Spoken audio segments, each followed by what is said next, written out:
तो चलिए स्टार्ट करते हैं। अनुपात और समानुपात को पहले समझ लेते हैं कि अनुपात को क्या बोलते हैं, समानुपात क्या होता है। अनुपात को इंग्लिश में रेशियो कहा जाता है और अनुपात होता क्या है, जब दो समान राशियों की हम तुलना करते हैं एक दूसरे से तो उस तुलना को व्यक्त किया जाता है अनुपात के माध्यम से, जिसका चिन्ह होता है आपका जो दो डॉट लगाते हैं ना बिंदी, उनको बोलते हैं अनुपात का साइन, जिसको आपने विसर्ग पढ़ा होगा संस्कृत में, वैसा ही साइन होता है। अब इसमें देखिए, जैसे अगर आपकी दो राशियां हमने ए ले ली और एक राशि ले ली बी, इन दोनों की तुलना की जाएगी तो जब इनको व्यक्त करेंगे तो ए अनुपात बी। जब इस जो अनुपात का जो चिन्ह है, इसका मतलब होता है कि इन दोनों राशियों को किस तरीके से भी लिख सकते हैं, ए अपॉन बी, यानी कि ए डिवाइडेड बाई बी। तीनों चीजें क्लियर हो जानी चाहिए। जो यहाँ पर तीनों मैंने यहाँ बॉक्स में लिख भी दिया है कि ए अनुपात बी, इसका मतलब क्या है, ए बटे बी या फिर ए डिवाइडेड बाई बी। क्लियर। अनुपात को व्यक्त करने के लिए हमें कभी भी मात्रक की आवश्यकता नहीं होती, इस चीज को ध्यान रखना। अनुपात को जब व्यक्त करते हैं तो उसमें मात्रक की आवश्यकता नहीं पड़ती, यानी कि जब आपका आंसर निकल के आएगा तो वहां पर मात्रक नहीं बचेगा। जैसे हम यहाँ लिखते हैं 5 सेंटीमीटर अपॉन 2 सेंटीमीटर लिख दे तो सेंटीमीटर से सेंटीमीटर कट जाएगा, यानी कि जो आंसर बचेगा वो क्या बचेगा, 5:2। तो अनुपात को जब व्यक्त करते हैं तो वहां पर मात्रक की आवश्यकता नहीं होती है। बात करते हैं समानुपात की। तो समानुपात का मतलब क्या होता है, जब दो अनुपातों की तुलना की जाए, एक ले लिया हमने ए अनुपात बी और दूसरा ले लिया सी अनुपात डी, जब इन दोनों की हम तुलना करेंगे और वो समान निकल के आए तो उसको हम बोलते हैं समानुपात।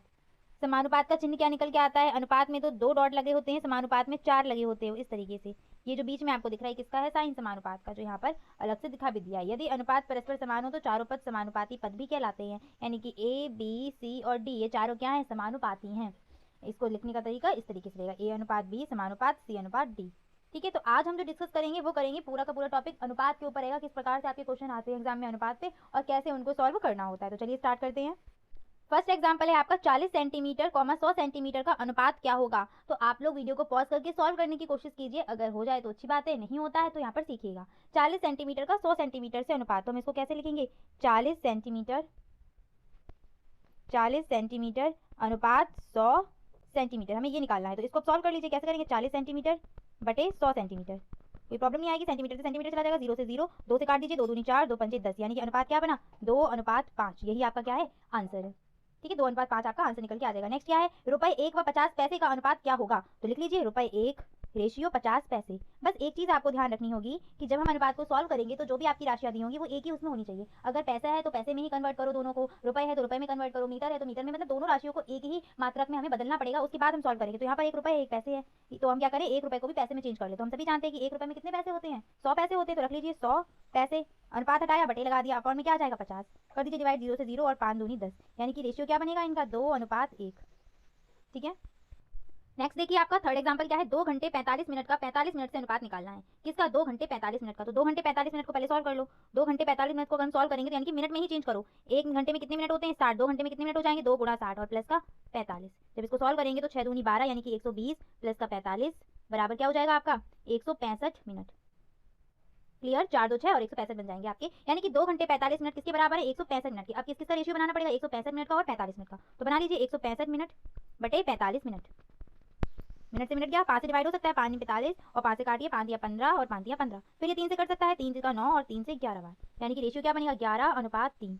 यही आंसर हो जाएगा, 11:3। नेक्स्ट आइए फिफ्थ क्वेश्चन पर। तो वो आपके टाइप 1 के क्वेश्चन थे, टाइप 1 और टाइप 2 कुछ नहीं है, बस वो एक जैसे क्वेश्चन मैंने आपको करवा दिए एक साथ, जिससे क्या है उससे वैसे क्वेश्चन जो भी पूछे जाएंगे आप आसानी से सॉल्व कर लेंगे। अब दूसरे प्रकार का प्रश्न क्या आता है, कुछ इस तरीके से दिया जाएगा आपको, यदि x अनुपात y बराबर 4:5 है तो इसका मान ज्ञात कीजिए। तो ऐसे में क्या करना होगा, जब भी आपको अनुपात में मान दिया जाए और अनुपात में ही मान ज्ञात करने को पूछा जाए तो फिर आप क्या करेंगे, इस मान में जो भी आपको x व y दिए हैं उन x y की जगह क्या रखना पड़ेगा, 4 और 5, यानी कि अब क्या करेंगे, x upon Y is equal to क्या बनेगा, 4/5। इस वाले से बन गया। अब जहां जहां इस वाली इक्वेशन में आपको x दिख रहा है वहां पर आप x की जगह 4 रखेंगे और y की जगह क्या रखेंगे, 5 रखेंगे। सारे प्रश्न में आपको यही करना है। तो चलिए सॉल्व करके देखते हैं इसको। यहाँ पर लिख देते हैं x बराबर, यहाँ से में क्या रखना पड़ेगा, उसको बराबर करके नहीं लिखेंगे, इस तरीके से लिखेंगे x upon Y is equal to 4/5। अब इस इक्वेशन को उठा लो, तो इसको यहाँ लिख लेते हैं 5x माइनस का 3y अपॉन 6x प्लस का 3y।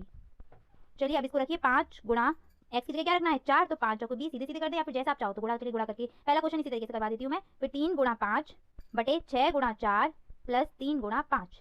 सॉल्व करिए इसको, 5 और के 20 माइनस का 15, 6 चौक 24 माइनस प्लस का 15। अब क्या करना है, इनको सॉल्व कर लीजिए। 20 में से 15 गए, कितने बचे, 5 बचे हैं, और 5 4 9 और 3, 5/39 आपका आंसर निकल के आ गया, यानी कि मान क्या हो जाएगा, 5:39।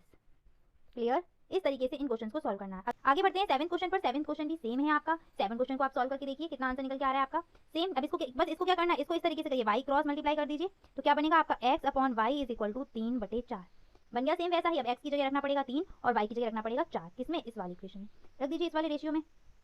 2x plus Y upon 3x minus 2y is equal to 2 multiply 3 plus 4 upon 3 multiply 3 minus का 2 मल्टीप्लाई 4। करो सॉल्व। 2 3 6 प्लस का 4 बटे 3 का 9 माइनस का 4 दूनी 8, 6 4 हो गया 10, 9 में से 8 गया 1, यानी क्या बना 10:1।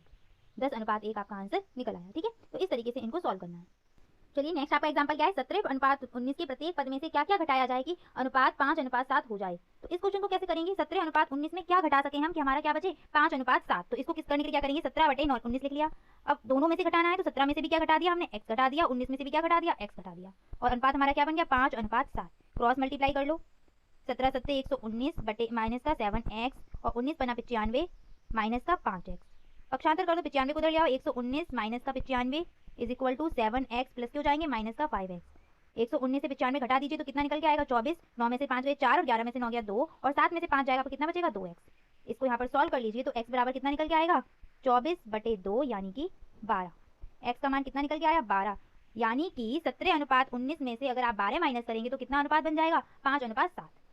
क्लियर। अगला क्वेश्चन देख लेते हैं। देखिए 7:11 के प्रत्येक पद में क्या जोड़े कि नया अनुपात कितना हो जाए 3:4 हो जाए। तो करिए सॉल्व। 7/11 में हमने माना x जोड़ दिया दोनों में ही और नया अनुपात हमारा क्या बन गया 3/4 बन गया। इस तरीके से बन जाएगा। क्रॉस मल्टीप्लाई किया उठा के, क्रॉस मल्टीप्लाई करके मैं नीचे लिख देती हूँ। क्या बनेगा 7 चौक 28 प्लस का 4x और उधर हुआ तो क्या 11 3 33 प्लस का 3x। पक्षांतर कर लीजिए 4x माइनस का 3x बराबर 33 माइनस का 28। 4 में से 3 जाएगा x बचेगा और 33 में से 28 जाएंगे आपके 5 बचेंगे, यानी कि x का मान कितना निकल के आ गया 5। कोई दिक्कत नहीं आनी चाहिए इसमें। ठीक है, नेक्स्ट आइए 11 क्वेश्चन पर। 11 क्वेश्चन क्या कह रहा है आपका, पढ़िए इसको। दो संख्याओं का अनुपात 8:5 है, यदि छोटी संख्या 10 है तो बड़ी संख्या ज्ञात कीजिए। तो देखिए जब संख्याओं का अनुपात क्या दिया है आपको 8:5, तो यहाँ पर जो संख्याएं निकल के आएंगी वो क्या निकल के आएंगी, संख्या बनाइए। पहली संख्या यहाँ पर छोटी बड़ी संख्या दी है तो छोटी बड़ी संख्या अभी तो नहीं निकलेगी, पहले आप यहाँ संख्या बनाइए। तो संख्या बनाने के लिए हम क्या करेंगे, इनको अलग अलग जब भी लिखना हो तो अलग अलग लिखने के लिए क्या करना पड़ता है हमें, अलग अलग जब लिखेंगे तो क्या है, बस इनके साथ कोई भी एक आप चर पद ले लो और लगा दो मल्टीप्लाई करके। तो क्या बनेगी 8x और 5x, यानी कि जो दो संख्याएं बनेंगी वो क्या बनेगी 8x और 5x। अब इसमें बड़ी संख्या कौन सी होगी 8 या 5, तो जो नंबर छोटा है वो छोटी, जो नंबर बड़ा है वो बड़ी। 5x छोटी हो जाएगी और बड़ी क्या हो जाएगी 8x। तो इसीलिए आपकी यहाँ पर आप क्या लिखेंगे, अनुपात लिखने के बाद लिखेंगे पहली संख्या या छोटी संख्या। बड़ी से स्टार्टिंग करते हैं। बड़ी संख्या आपकी क्या बनेगी 8x, तो बड़ी संख्या बराबर क्या हो गया 8x और यहाँ पर छोटी संख्या बराबर कितना निकल के आएगा आपका 5x।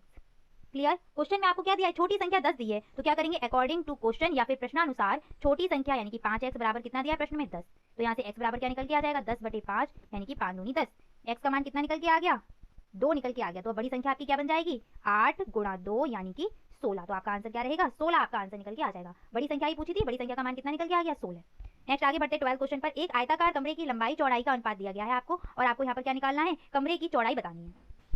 तो ये क्वेश्चन भी आपका पहले वाले क्वेश्चन जैसा ही है। कमरे की लंबाई और चौड़ाई का अनुपात कितना है L रेशियो B कितना आपको दिया गया है 7:4। यहाँ से अगर हम L निकाले तो L कितनी निकलेगी आपकी 7x और B कितनी निकल के आएगी 4x। अकॉर्डिंग टू क्वेश्चन आपकी लंबाई कितनी दी है 35 मीटर, तो यहाँ पर लिखो प्रश्नानुसार या फिर अकॉर्डिंग टू क्वेश्चन। L क्या है लंबाई 7x is equal to 35 metre, तो यहाँ पर x इज इक्वल टू कितना निकल के आ जाएगा 5 बार जाएगा यानी कि 5 मीटर। क्या निकालनी थी चौड़ाई, अतः चौड़ाई कितनी निकल के आपकी आ जाएगी, अतः B बराबर 4x यानी कि 4 × 5 4 पंजे 20 मीटर। तो ये आपकी चौड़ाई कितनी निकल के आई इस कमरे की 20 मीटर। नेक्स्ट क्वेश्चन देखिए 13। यदि लखनऊ से कानपुर तथा लखनऊ से इलाहाबाद के बीच की दूरी 3:8 का अनुपात हो तो लखनऊ से इलाहाबाद के बीच की दूरी 200 किलोमीटर हो तो लखनऊ से कानपुर के बीच की दूरी क्या होगी। सेम वैसा ही क्वेश्चन है, तो हम क्या करें यहाँ पर लिख लेते हैं लखनऊ से कहाँ की दूरी कानपुर की दूरी, और रेशियो किससे बना रही है लखनऊ से इलाहाबाद की दूरी, तो ए लिख दिया उसके लिए। इनका रेशियो कितना बन रहा है 3:8। तो अलग अलग क्या बनेगा, लखनऊ से कानपुर की दूरी क्या बन जाएगी 3x और लखनऊ से इलाहाबाद की दूरी कितनी बन जाएगी आपकी 8x। समझ में आ गई बात। लखनऊ से कानपुर की दूरी 3x, लखनऊ से इलाहाबाद की दूरी कितनी हो गई 8x। हमें क्या दिया है क्वेश्चन में, लखनऊ से इलाहाबाद की दूरी ही दी है 200 किलोमीटर, तो लगा दीजिए according to question. According to question क्या है हमारा, लखनऊ से इलाहाबाद की दूरी जो 8x दी थी वो कितनी है, जो 8x है वो किसके बराबर है 200 किलोमीटर के बराबर है। तो यहाँ पर x कितना निकल के आ जाएगा 200/8। डिवाइड कर दो 4 से कर दो, 4 दूनी 8 4 पंजे 20 और फिर 2 से आपका जाएगा 25 बार, यानी कि कितनी निकल के आया है x का मान, x का मान निकल के आ रहा है आपका 25 किलोमीटर। हमें किसकी दूरी निकालनी थी लखनऊ से कानपुर की। लखनऊ से कानपुर की दूरी कितनी है 3x, तो अब यहाँ पर क्या निकल के आएगी लखनऊ से कानपुर की दूरी 3 × 25 यानी कि 3 × 25 बराबर 75 किलोमीटर। तो आपका आंसर क्या निकल के आएगा 75 किलोमीटर। ठीक है, ऊपर लिख देती हूँ मैं लखनऊ से कानपुर की दूरी is equal to 3x is equal to multiply 3 × 25 और 25 यहाँ कितना हो जाएगा आपका 75। ऊपर लिख दिया कोई प्रॉब्लम नहीं आएगी। 75 किलोमीटर, सॉरी मीटर नहीं किलोमीटर, किलोमीटर में दूरी थी तो किलोमीटर में ही आपका आंसर आएगा। नेक्स्ट आइए 14 क्वेश्चन पर ₹90 को 4:5 के अनुपात में विभाजित करना है। तो देखिए कैसे करते हैं। जब इस तरीके के क्वेश्चन आए, ये बहुत ही इंपॉर्टेंट क्वेश्चन है और ये आपको बहुत मिलेंगे हमेशा। जब बांटने को बोला जाए तो कैसे बांटते हैं किसी भी अनुपात में किसी राशि को, तो देखिए क्या करेंगे। अनुपात आपका दिया है 4:5, यानी कि 4 वाला अगर हमें हिस्सा निकालना है तो कैसे निकल के आएगा। 4 को लिखा बटे क्या करेंगे, दोनों अनुपातों का योग, यानी कि 4 + 5 और मल्टीप्लाई कर देंगे जितनी भी हमें राशि दी है। 90 दी है तो 90 कर दिया। सॉल्व करो इसको। 4 बटे 4 5 9 गुणा 9, 9 से 90 गया 10 बार, यानी कि कितना निकल के आए, 40 रुपए निकल के आ जाएंगे। ऐसे ही 5 का अगर निकालना है भाग, 5 दिया इसमें, 5 के हिस्से में कितने रुपए आएंगे, तो 5 बटे 4 + 5 गुणा 90, वही 5 बटे 9 गुणा 90, 90 जाएंगे 10 बार और 5 से मल्टीप्लाई करेंगे तो कितना निकल के आ जाएगा, 50 रुपए। ठीक है, 50 और 40 को जोड़ा तो कितने बन जाएंगे, 90 बन जाएंगे। तो 90 रुपए को हम इस तरीके से बांटेंगे। ऐसे एक प्रश्न और देख लीजिए। ऐसा क्वेश्चन क्या है, ₹100 को सीता और गीता में क्रमशः 13:7 में विभाजित कीजिए। तो रुपए कितने हैं टोटल, 100। सीता के हिस्से में कितने आए, तो सीता के हिस्से में कितना आ रहा है रेशियो के अनुसार, 13 रुपए। 13 लिखे, ठीक है। बटे में क्या हो जाएगा, जो टोटल रेशियो बन रहा है ना उनके पदों का योग, यानी कि 13 और 7 कितने हो गए, 13 + 7। ऐसे लिख रही हूँ ताकि जो बच्चे नए हैं, जिन्होंने अभी तक नहीं देखा या नहीं पढ़ा है इसको, उनके हैबिट में ये आ जाए कि 13 और 7 को जोड़ना है और मल्टीप्लाई किसका कर देना है, पूरी राशि का, यानी कि 100 रुपए का। 13 और 7 कितने हो गए, 20 हो गए, गुणा 100। 2 पंजे 10 और 13 पंजे कितने हो गए, 65 रुपए मिले हैं किसको, 65 रुपए मिल गए हैं सीता को। गीता का हिस्सा अगर आपको निकालना है तो सीधे 100 में से 65 माइनस कर दो, या फिर गीता का हिस्सा भी आप इसी तरीके से निकाल सकते हैं। गीता का हिस्सा कितना है, 7 बटे में क्या आएगा, 13 और 7 20, तो यहाँ डायरेक्ट 20 लिख दिया, मल्टीप्लाई 100। 0 से 0, 2 पंजे 10 और 7 पन्ना 35 रुपए किसको मिलेंगे, गीता को मिलेंगे 35 रुपए और सीता को कितने मिले, 65 रुपए। इस तरीके से आपको ये सॉल्व करनी है क्वेश्चन। इस चैप्टर से आपके 2 से 3 नंबर के क्वेश्चन सीधे सीधे बनेंगे, या तो आपका लघुत्तरीय में 2 नंबर का प्रश्न आएगा और एक आपका प्रश्न अति लघुत्तरीय या फिर एमसीक्यू में मिल सकता है। तो चलिए स्टार्ट करते हैं समानुपात से। समानुपात मैंने आपको लास्ट क्लास में समझाया था कि समानुपात क्या होता है, जब दो अनुपातों के बीच तुलना की जा रही होती है और वो अनुपात दोनों आपस में बराबर होते हैं या समान होते हैं, तो उन अनुपात को हम समानुपात कहते हैं। और उसमें जो भी राशियां आएंगी वो राशियां क्या कहलाती है, समानुपाती राशियां कहलाती है। इस चीज को आपने समझ लिया था। और इसको प्रदर्शित किससे करते थे, तो समानुपात का चिन्ह कुछ इस तरीके से होता है, आपका 4 पॉइंट्स लगाते हैं, यही आपका समानुपात का चिन्ह है। आगे देखिए, यदि 4 राशियां ABCD समानुपाती राशियां हो तो क्या करेंगे, इनको इस तरीके से लिखेंगे, A/B समानुपात C/D। ठीक है, समानुपात का जो चिन्ह है वो क्या करता है, बराबर के निशान को दर्शाता है। तो A/B बराबर C/D। और इसको अनुपात का मतलब क्या है कि दोनों राशियों में क्या हो रहा होगा, डिवाइड का साइन आएगा, यानी कि A/B भी लिख सकते हैं। तो A/B = C/D। उम्मीद करती हूँ इस चीज को आप बहुत अच्छे से समझ गए होंगे। आज के जो क्वेश्चन है आपके वो इसी उस पर आधारित है क्वेश्चन। तो चलिए उससे पहले कुछ समझ लेते हैं। देखो, अनुपात के आपको प्रकार मैंने करवाए नहीं थे क्योंकि अनुपात के प्रकार से आपके कोई क्वेश्चन नहीं आते हैं। फिर भी जो समानुपात आप करेंगे, समानुपात को समझने के लिए आपको अनुपात के जो 2 प्रकार हैं, अनुलोम अनुपात और प्रतिलोम अनुपात, इनको समझना पड़ेगा। तो चलिए, अनुलोम अनुपात क्या होता है, अनुलोम अनुपात को इंग्लिश में बोलते हैं डायरेक्ट रेशियो। यहाँ प्रपोर्शन हटाइए, दोनों जगह क्या आएगा, डायरेक्ट रेशियो। ठीक है, अनुपात है तो डायरेक्ट रेशियो। ऐसा अनुपात जिसमें एक राशि के बढ़ने या घटने पर दूसरी राशि भी उसी अनुपात में बढ़े या घटे। कैसे, जैसे मान लीजिए कि हम 2 पुस्तक या 2 पेन लेकर आए 10 रुपए के, यही अगर हम 5 पेन लेकर आए तो 5 पेन की कीमत क्या होगी, बढ़ेगी ना। यानी कि 2 से हम 5 पेन लेके आए तो रुपए भी क्या हुआ, 10 से बढ़ गया। एक राशि बढ़ी, यानी कि 2 पेन से क्या हुआ, 5 पेन में राशि बढ़ी। तो जो 2 पेन का जो अमाउंट था, जो रुपए थे, वो 5 पेन का जो अमाउंट निकालेंगे तो 2 रुपए से क्या होगा, बढ़ जाएगा। इसी को बोलते हैं अनुलोम अनुपात। क्लियर। ऐसे हम बात करते हैं प्रतिलोम अनुपात की। तो प्रतिलोम अनुपात क्या होता है, ऐसा अनुपात जिसमें एक राशि के बढ़ने से उससे जुड़ी राशि का मान घटता तथा राशि के घटने पर उससे जुड़ी राशि का मान बढ़ता हो। आपको बहुत सुनने को मिलेगा ये मजदूर वाला एग्जांपल, जैसे 4 मजदूर किसी काम को 6 दिन में कर रहे हो, यही 4 की जगह क्या आ जाए, 5 मजदूर आ जाए, तो वो काम क्या होगा, जल्दी हो जाएगा ना। वहां पर क्या लगेगा, कम समय लगेगा। यानी कि मजदूरों की संख्या बढ़ी तो दिन जो होंगे वो क्या हो गए, घट गए। एक राशि के बढ़ने से दूसरी राशि क्या हो गई, घट गई। ये क्या अनुपात रहेगा, आपका प्रतिलोम अनुपात। ऐसी भोजन का भी कर सकते हैं, 4 लोग इतना भोजन खा रहे हैं, वहीं पर 10 लोग हो जाए तो भोजन कम दिन चलेगा, वो भी इसी में आएगा। तो उम्मीद करती हूँ प्रतिलोम और अनुलोम को आप समझ गए होंगे, डायरेक्ट और इनवर्स को। इसी से जुड़े हुए आपके क्वेश्चन रहेंगे समानुपात में। नेक्स्ट क्वेश्चन पर आइए। एक कार 3 घंटे में 180 किलोमीटर की दूरी तय करती है, उसी चाल से 7 घंटे में कितनी दूरी तय करेगी। 2 राशियां, एक तो घंटे यानी कि समय है और दूसरा क्या है, दूरी है। तो यहाँ पर लिख लीजिए समय और इधर लिख लीजिए दूरी। पहला क्या है, 3 घंटे में कितनी दूरी तय कर रही है, 180 किलोमीटर। उसी चाल से कितने, 7 घंटे में कितनी दूरी तय करेगी, हम मान लेते हैं x। बस इस लाइन को आप ऊपर लिख दीजिएगा, माना 7 घंटे में तय करी गई दूरी बराबर x की तरफ एरो लगा लो। अब इसके बाद चेक करो कि अनुलोम है या प्रतिलोम, यानी कि एक राशि के बढ़ने पर दूसरी राशि का मान बढ़ रहा है या फिर घट रहा है। अगर घट रहा होगा तो प्रतिलोम और अगर बढ़ रहा होगा तो अनुलोम। जैसे 3 से 7 हुआ, यानी कि मान बढ़ा। अब क्या आप ये बता सकते हैं कि 3 घंटे में जितनी दूरी तय करी है, 7 घंटे में उससे ज्यादा दूरी तय करेगा या कम करेगा, उससे ज्यादा ही तो तय करेगा। 3 घंटे में मानो 10 किलोमीटर तय कर रहा हो तो 7 घंटे में उससे ज्यादा ही बढ़ के जाएगा, यानी कि अनुलोम हो रहा है। यहाँ समय भी बढ़ा, इधर दूरी भी बढ़ रही है, तो निशान कैसा लगेगा, ऐसा लगेगा। चलिए अब इसको किस तरीके से लिखेंगे अनुपात में, तो यहीं से उठाओ, एरो का जो पीछे वाला हिस्सा है ना वहां से उठाइए। तो कैसे लिखा जाएगा, 3 अनुपात फिर क्या आएगा आपका 7 समानुपात 180 अनुपात x। अनुपात की जगह बटे और समानुपात की जगह बराबर का निशान। ये पता ही बताया था, समानुपात का मतलब क्या है कि 2 अनुपात बराबर में होंगे। तो इसको लिख लीजिए, कैसे लिखेंगे, 3/7 बराबर 180/x। क्रॉस मल्टीप्लाई कर लो तो क्या हो जाएगा आपका 3x बराबर 180 गुणा 7। x को इधर पक्षांतर करेंगे तो 180 गुणा 7 बटे 3, 3 6 18 यानी कि 60। तो यहाँ से x की वैल्यू कितनी निकल के आएगी आपकी, x इज इक्वल टू 7 6 42 यानी कि 420 किलोमीटर आपका आंसर आ गया। उम्मीद करती हूँ आप समझ गए होंगे अनुलोम वाला। अब आगे बढ़ते हैं थर्ड क्वेश्चन की तरफ। थर्ड क्वेश्चन है आपका, यदि 15 मजदूर एक काम को 45 दिन में पूरा करते हैं तो 30 मजदूर उसे कितने दिन में पूरा करेंगे। कौन कौन सी दो राशियां, एक तो मजदूर है और दूसरे क्या है, दिन दिए गए हैं। तो यहाँ पर लिख लो मजदूरों को लिख लो और यहाँ पर हमने क्या लिख लिया, दिन। अब ये देखना पड़ेगा कि ये अनुलोम है या प्रतिलोम। तो सबसे पहले क्या करो, पहले मजदूर कितने हैं, 15। 15 मजदूर कितने दिन में काम कर रहे हैं, 45 दिन में।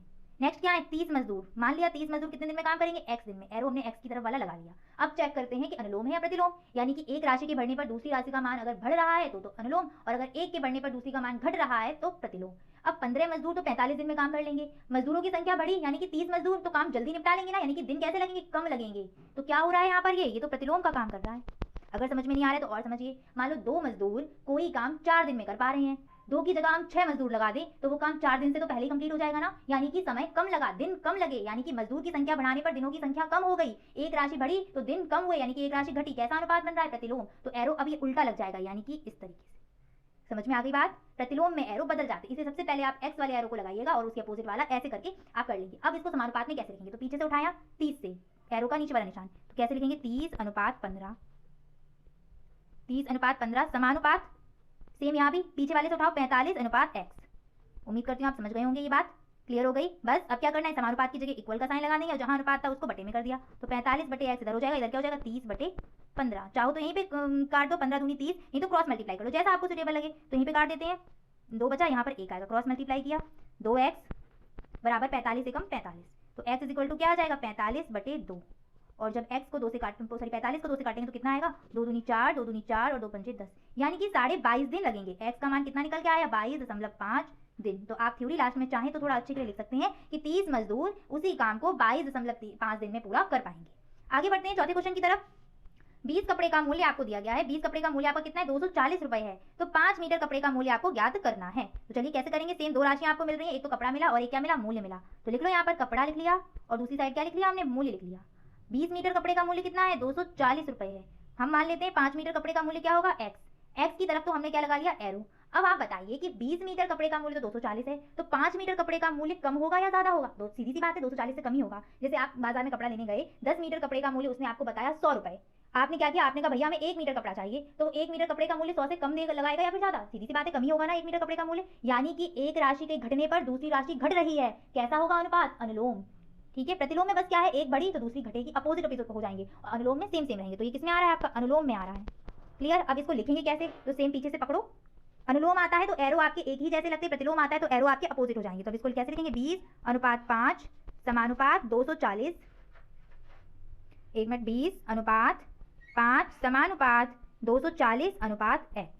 ठीक है, अब इसको सॉल्व कर लीजिए, 20/5 बराबर 240/x, क्रॉस मल्टीप्लाई कर सकते हैं, कर लीजिए cross multiply. 20x is equal to 240 गुणा 5, 20 को पक्षांतर कर देंगे आप लोग तो क्या आ जाएगा, x इज इक्वल टू 240 गुणा 5/20, 5 चौके 20 और 4 छिंग 24, यानी कि x का मान कितना निकल के आया, x इज इक्वल टू 60 रुपए। ये x का मान निकल के आ गया। उम्मीद करती हूँ आपको ये समझ में आ गए होंगे। चलिए एक और क्वेश्चन देख लेते हैं। नेक्स्ट क्वेश्चन है आपका, 8 आदमी एक काम को 24 दिन में करते हैं तो 16 आदमी उस काम को कितने दिन में करेंगे। क्या क्या चीजें आपको दी जा रही हैं, आदमी है और दिन है। तो कर लीजिए, ये मजदूर वाले जैसा ही आपका क्वेश्चन है, आदमी लिख लिया और यहाँ पर क्या लिख लिए, दिन लिख लिए। कितने आदमी, 8 आदमी कोई काम कितने दिन में कर रहे हैं, 24 दिन में। कितने, 16 आदमी उस काम को कितने दिन में करेंगे, हमने मान लिया x दिन में, x की तरफ लगा लिया रेशियो। अब आप बताइए 8 आदमी कोई काम 24 दिन में कर रहे हैं, 8 की जगह हमने दुगने लगा दिया, यानी कि 16 आदमी लगा दी, तो 16 आदमी काम पहले निपटा लेंगे, यानी कि दिन कम हो जाएंगे। 8 से 16 मान बढ़ा और उधर 24 से कम आएगा, यानी कि प्रतिलोम अनुपात है, तो एरो क्या लगेगा, उल्टा लग जाएगा। एरो कैसा अनुपात था, प्रतिलोम। प्रतिलोम की वजह से क्या हुआ, एरो लग गया हमारा उल्टा। तो अब इसको रेशियो में लिखेंगे कैसे, नीचे से उठाइए जैसा सिखाया है, तो 16:8 समानुपात इधर कहाँ आएगा, पीछे वाला, यानी कि 24/x। बस अब तो सॉल्व कर ही लेंगे, 16/8 बराबर 24/x, 8 दूनी 16, 8 एकम 8, क्रॉस मल्टीप्लाई कर लो यहाँ पर, तो 2x इज इक्वल टू कितना आ जाएगा, 24, और x इज इक्वल टू 24/2 यानी कि 12। यानी कि 16 आदमी कितने दिन में काम अपना निपटा लेंगे, 12 दिन में खत्म कर लेंगे। देखा दिन कितने हैं, कम निकल के आए ना, इसीलिए ये प्रतिलोम वाला था। उम्मीद करती हूँ आप ये क्वेश्चन समझ गए होंगे किस तरीके से करने हैं। जैसे आपको समानुपात लिखना बताया था, कैसे लिखते हैं, a/b समानुपात c/d। जब आपकी कितनी राशियां होंगी, 4 राशियां होंगी।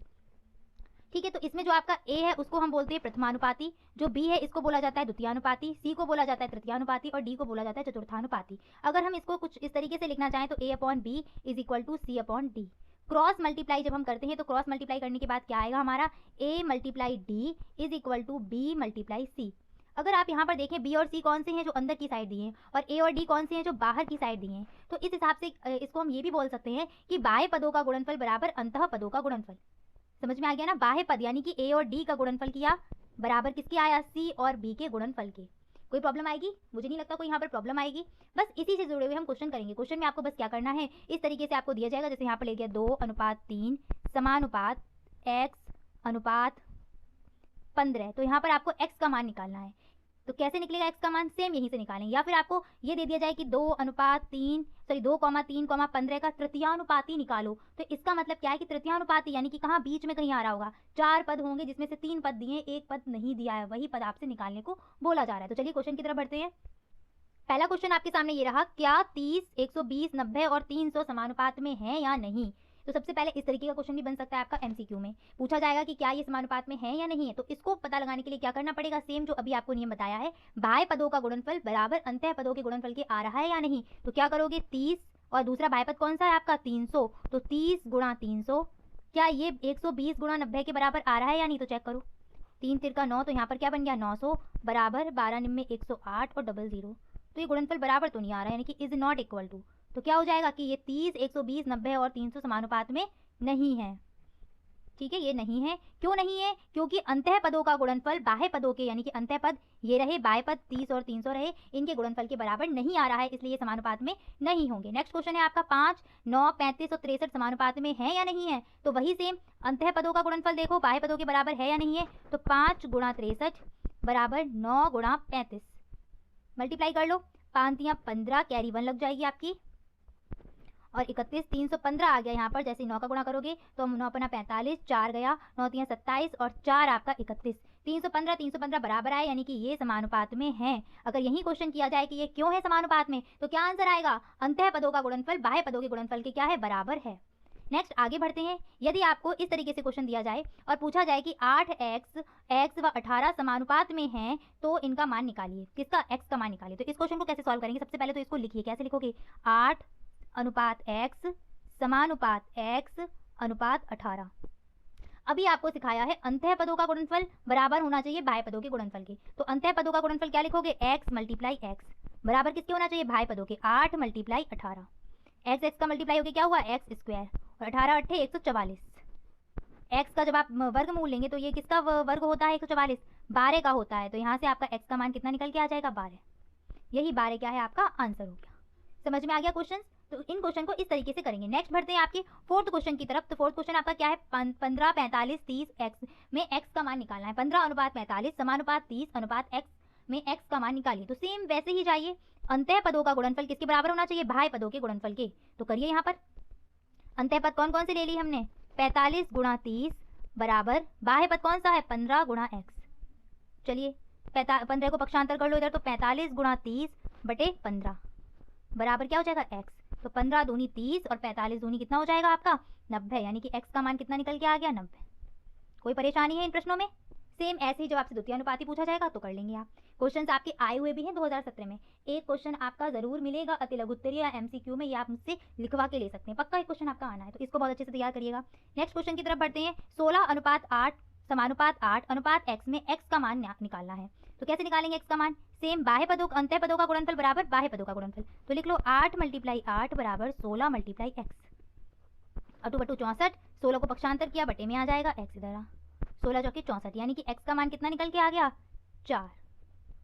कोई प्रॉब्लम इन क्वेश्चंस में, मुझे नहीं लगता कोई परेशानी आएगी, बहुत ही इजी क्वेश्चन है, तुरंत हो गए होंगे कुछ। नेक्स्ट आते हैं आपके 7th क्वेश्चन की तरफ। सेम वही आपको एक बार फिर से रिपीट करा दूं। अगर 4 राशियां दी हैं a अनुपात b समानुपात c अनुपात d में, तो पहली राशि प्रथमानुपाती होती है, दूसरी राशि द्वितीयानुपाती होती है, तीसरी तृतीयानुपाती और चौथी चतुर्थानुपाती होती है।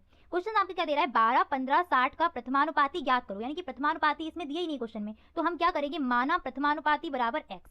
तो अब इसको इस फॉर्म में लिखिए, ऊपर वाली फॉर्म में। तो क्या करोगे, प्रथमानुपाती क्या हो गया x, अनुपात द्वितीयानुपाती तो यहाँ पर दिया है 12 सीक्वेंस में लिखे होंगे, फिर समानुपात का निशान लगाया क्या आ जाएगा 15, और अनुपात का निशान लगाया क्या आ गया 60। अब आपका समानुपात जैसा क्वेश्चन बन गया। अब इसको उठा के सॉल्व करो, अंतः पदों का गुणनफल बराबर बाह्य पदों का गुणनफल, जैसे चाहो वैसे। पहले चाहो तो बाह्य पदों का गुणनफल लिख लो, तो बाह्य पद क्या है x गुणा 60, तो लिख लो x गुणा 60 किसके बराबर हो गए, अंतः पदों के, यानी कि 12 गुणा 15। क्लियर, बस पक्षांतर करके सॉल्व करना है। तो 12 गुणा 15/60। ठीक है, 15 चौके 60 और 4 तियाँ 12। तो x का मान कितना निकल के आया यहाँ पर, x = 3। ये 3 आपका क्या हो गया, x का मान, यानी कि ये 3 आपका क्या है, प्रथमानुपाती। प्रथमानुपाती को हमने क्या माना था, x। तो ये x की वैल्यू 3 निकल के आई, यानी कि प्रथमानुपाती कितना निकल के आया क्वेश्चन में, 3 निकल के आया है। क्लियर। चलिए आगे बढ़ते हैं नेक्स्ट क्वेश्चन की तरफ। नेक्स्ट क्वेश्चन आपका 8 क्वेश्चन है कि ये 2.5 1.25, मतलब 2.5 इसको बोलेंगे, 25 नहीं बोलेंगे, इस तरीके से नहीं पढ़ा जाता है। जैसे मैं आपको एक बार यहाँ पर बता देती हूँ, जैसे 4.567 लिखा है तो इसको 4.567 पढ़ते हैं, कभी भी 4.567 नहीं पढ़ेंगे। ठीक है, चलिए तो पढ़ते हैं। 2.5, 1.25 और 2.5 का द्वितीयानुपाती ज्ञात करना है। यानी कि अभी आपको बताए थे जब 4 पद होंगे तो उसमें से क्या होगा, पहला पद प्रथमानुपाती, दूसरा द्वितीयानुपाती, तीसरा तृतीयानुपाती और चौथा चतुर्थानुपाती। यहाँ पर द्वितीयानुपाती पूछा तो द्वितीयानुपाती को हम क्या मान सकते हैं, x मान सकते हैं। चलिए अब हम समानुपाती वाली फॉर्म में लिखें तो 2.5 अनुपात लगाया, दूसरा अनुपात हमने क्या माना है, x, क्योंकि था ही नहीं क्वेश्चन में। इसके बाद क्या लगेगा, समानुपात का चिन्ह। तीसरा अनुपात क्या है हमारा, 1.25, तो 1.25, बार 25 निकल रहा है, 1.25। फिर आपका चौथा अनुपात क्या है, 2.5। क्लियर। अब इस फॉर्म में बन गया। अब तो आसान हो गया करना, अंतः पदों का गुणनफल बराबर बाह्य पदों का गुणनफल। चाहे पहले अंतः पद ले लो, चाहे बाह्य पद ले लो, बात भी बननी है। हम अंतः पद से x वाले से उठा लेते तो x × 1.25 बराबर 2.5 × 2.5। क्लियर। चलिए करिए सॉल्व। x = यहाँ पर कितना आ जाएगा, 2.5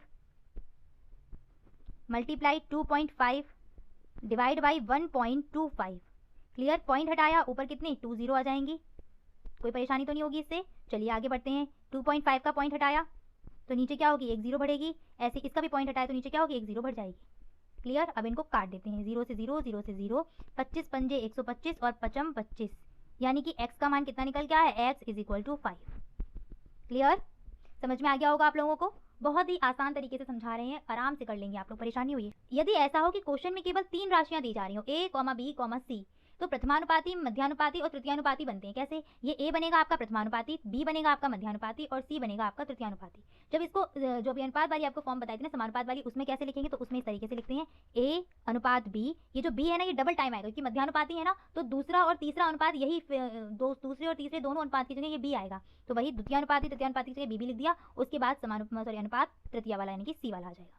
क्लियर। अब अंतर क्या है, जब आपको इससे जुड़े क्वेश्चन पूछे जाएंगे तो आपको हमेशा क्वेश्चन में 2 वैल्यू दी जाएंगी और तीसरी फाइंड करने को बोलेगा। जब आपसे 4 राशियों वाले क्वेश्चन पूछे जाएंगे तो वहां पर आपको 3 वैल्यू दी जाएंगी और चौथी वाली फाइंड करने को पूछेगा। तो आप समझ गए ना, चौथी वाली निकलवाई जाएगी, 3 दी जाएंगी, यहाँ पर 2 दी जाएंगी और 1 निकलवाई जाएगी। चलिए तो कैसे करते हैं अब इन क्वेश्चन को, पहले यहाँ पर समझ लीजिए। ये आपने बना ली a अनुपात b समानुपात b अनुपात c। तो अब इसका भी सेम वैसा ही करना है। इसको हमने क्या किया, इस तरीके से लिख लिया, a/b = b/c। क्रॉस मल्टीप्लाई किया तो क्या बना, AC = b², और उस b को हमने स्क्वायर को पक्षांतर किया तो √AC।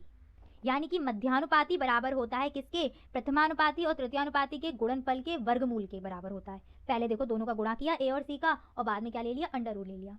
चलिए अब इनको क्वेश्चन से समझते हैं कि क्वेश्चन से ये कैसे होगा। पहला क्वेश्चन है 9,25 का मध्यानुपाती ज्ञात करो। तो इस मध्यानुपाती को हम क्या मानेंगे, x मान लिया। तो अब कैसे बनाओगे, इसका मतलब क्या, ये तो प्रथमानुपाती बना, ये बना तृतीयानुपाती। तो इसकी जब उस फॉर्म में लिखा जाएगा तो 9 अनुपात x, मध्यानुपाती डबल टाइम आता है यानी कि समानुपाती फिर x आ जाएगा और फिर अनुपात 25। सेम अब आ जाओ उसी पे, अंतः पदों का गुणनफल बराबर बाह्य पदों का गुणनफल। ठीक है, बाकी का कोई आपको सूत्र वूत्र याद करने की जरूरत नहीं है, सीधे अंतः पदों का गुणनफल। तो किया x × x यानी कि x × x। बाह्य पदों का गुणनफल कितना हो जाएगा, 9 × 25, यानी कि x² बराबर क्या, 9 × 25 यानी देते हैं, √ लेना है अभी, तो x = √9 × 25। ठीक है, यहाँ पर निकाल लीजिए, 9 का कितना निकल के आएगा 3 और 25 का 5, यानी कि x की वैल्यू कितनी निकल के आई, 15। क्लियर, समझ में आ गई ये बात। इस तरीके से मध्यानुपाती निकालेंगे। नेक्स्ट क्वेश्चन पर आइए, 12 और 30 का तृतीयानुपाती ज्ञात करना है। तृतीयानुपाती को हम क्या मान लेते हैं, x। तो अब इसको कैसे लिखा जाएगा, 12 अनुपात तृतीयानुपाती, यानी कि लास्ट वाला ये है, तो लास्ट वाले की जगह हमने क्या लिख लिया, x। मध्यानुपाती क्या था हमारा, 30 समानुपात 30। समझ में आई बात, इस तरीके से इसको लिखेंगे। तो अंतः पदों का गुणनफल बराबर बाह्य पदों का गुणनफल कर लीजिए, 30 × 30 बराबर 12 × x। 12 को उधर पक्षांतर कर लो तो 30 × 30/12 x। इसको काट दीजिए, पहले काटने किससे, 3 से, तो 3 से जाएगा 10 बार और ये जाएगा 4 बार। ठीक है, 2 से काटो, 2 दूनी 4, 2 पंचे 10 और ये जाएगा 15 बार, यानी कि 15 × 75। x का मान कितना निकल के आ गया, 75। ठीक है, समझ में आ गया होगा क्वेश्चन आपको। x का मान कितना निकल के आया यहाँ पर 75। तो इस तरीके से द्विआनुपाती को हम निकालते हैं। चलिए आगे बढ़ते हैं, ये क्वेश्चन आपको समझ में आ गए होंगे। अब जो एक क्वेश्चन आपने कुछ देखे होंगे इस तरीके से कि आपको a अनुपात b दिया जाएगा, आपको b अनुपात c दिया जाएगा और आपसे क्या बोला जाएगा कि a अनुपात b अनुपात c को निकालिए। तो ये वाली क्वेश्चन आपका लास्ट है, ये क्वेश्चन इनको और समझ लीजिए, फिर आपका ये टॉपिक खत्म हो जाएगा। यानी कि आपके सिलेबस में जितने भी क्वेश्चन इससे पूछे जाएंगे वो सारे क्वेश्चन आपके कंप्लीट हो जाएंगे। ठीक है, चलिए आपका फर्स्ट क्वेश्चन क्या है, a अनुपात b b अनुपात c दिया गया है। तो पहले उनको लिख लेते हैं। a अनुपात b का मान कितना है 2 अनुपात 3 और b अनुपात c का मान कितना है आपका 4 अनुपात 5। क्या निकालना है, a अनुपात b अनुपात c निकालना है। तो जो निकालना है उसको भी हम रख देते हैं, a अनुपात b अनुपात c हमें निकालना है। तो अब हमें इन क्वेश्चन में क्या करना होता है, पहला आप देखिए, पहले में आपको क्या दे रहा है, a अनुपात b दे रहा है, यहाँ पे b मिला और दूसरे वाले में क्या है b अनुपात c, यानी कि b भी कॉमन मिल रहे हैं। तो हम क्या करें, इन b के मान इस अनुपात में बराबर कर लें। यहाँ पर तो 3 है, यहाँ पर 4 है, क्या करें, कुछ ऐसी संख्या का गुणा करो कि ऊपर वाला जो मान है वो भी वही आए, नीचे भी वही आए। क्रॉस मल्टीप्लाई कर दो, यानी कि ऊपर कर दो 4 का, नीचे कर दो 3 का गुणा। ऊपर हमने किसका किया 4 का और नीचे किया 3 का। देखिए क्या आएगा, पूरे पद में करना, 4 दूनी 8 और 3 चौके 12। नीचे वाले में क्या हो जाएगा, 3 चौके 12 और 5 तियां 15। मैं जानती हूँ कुछ बच्चे इसको ट्रिक से कर लेंगे, उल्टा एन बना के, पता नहीं कौन सी ट्रिक है वो, इस तरीके से भी, हाँ उल्टा एन बना के जो ट्रिक है उससे भी हो जाएगा। पर उससे क्या है, कभी कभार कंफ्यूज हो जाते हैं, भूल जाते हैं, या कुछ एरो गलत लग गई तो आपसे गलत हो जाएगा। इससे कभी गलत नहीं होना, तो ये वाला मेथड सीख लो। ठीक है, अब यहाँ पर आप क्या करेंगे, वापस आइए, ये क्या है, ये किसका मान आ रहा है, a का, ये किसका आ रहा है b का। नीचे वाले में ये b का मान है, ये c का मान है, b के दोनों मान बराबर हो गए। आपको निकालना क्या था, a अनुपात b अनुपात c। तो a का मान इनमें क्या मिल रहा है आपको 8 लिख दो, b का मान कितना मिला 12 और c का मान कितना मिला 15। यही आपका क्या हो गया आंसर।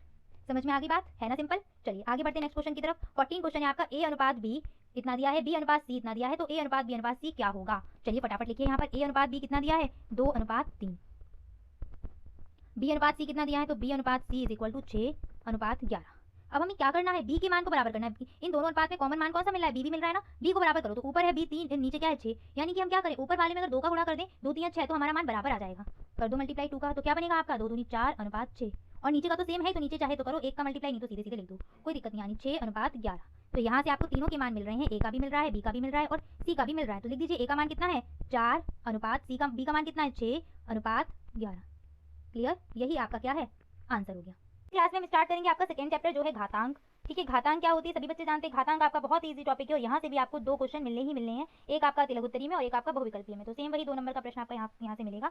बहुत ही इजी टॉपिक है, तो आसानी से इसको समझ लीजिएगा। समझ लेंगे तो जैसे भी क्वेश्चन आएंगे उनको आसानी से कर पाएंगे। स्टार्ट करते हैं घातांक। घातांक का मतलब क्या होता है, जैसे आपने कभी कभार देखा होगा, किसी भी संख्या के ऊपर कोई संख्या लिखी, जैसे 3 के ऊपर लिखा हुआ है 2, यानी कि जब किसी संख्या के ऊपर कोई संख्या लिखी होती है तो इसको कैसे पढ़ते, 3 की घात 2। इसका मतलब क्या है, 3 की घात 2 का मतलब कि 3 का कितनी बार मल्टीप्लाई करना है, 2 बार, 3 गुणा 3। आंसर क्या हो जाएगा 3 का 9। तो सेम क्या है, किसी संख्या कोई हमने संख्या a ले ली है, इस संख्या को यानी कि a में a का गुणा अगर हम n बार करेंगे तो क्या प्राप्त होगा, a की घात n।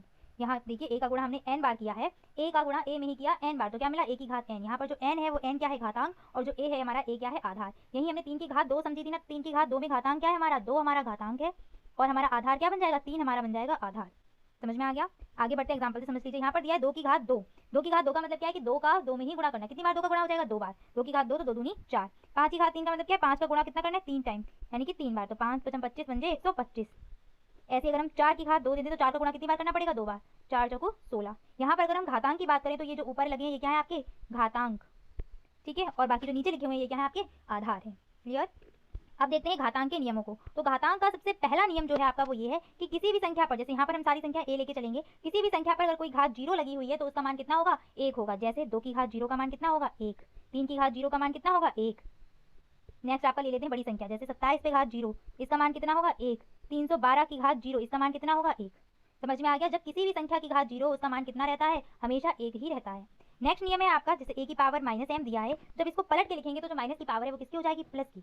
यहाँ पर देख लीजिए, जैसे 5 की घात -3, 5 की घात -3, तो यहाँ पर जब पलट के लिखेंगे यानी कि 1/5 की घात 3। समझ में आ गया।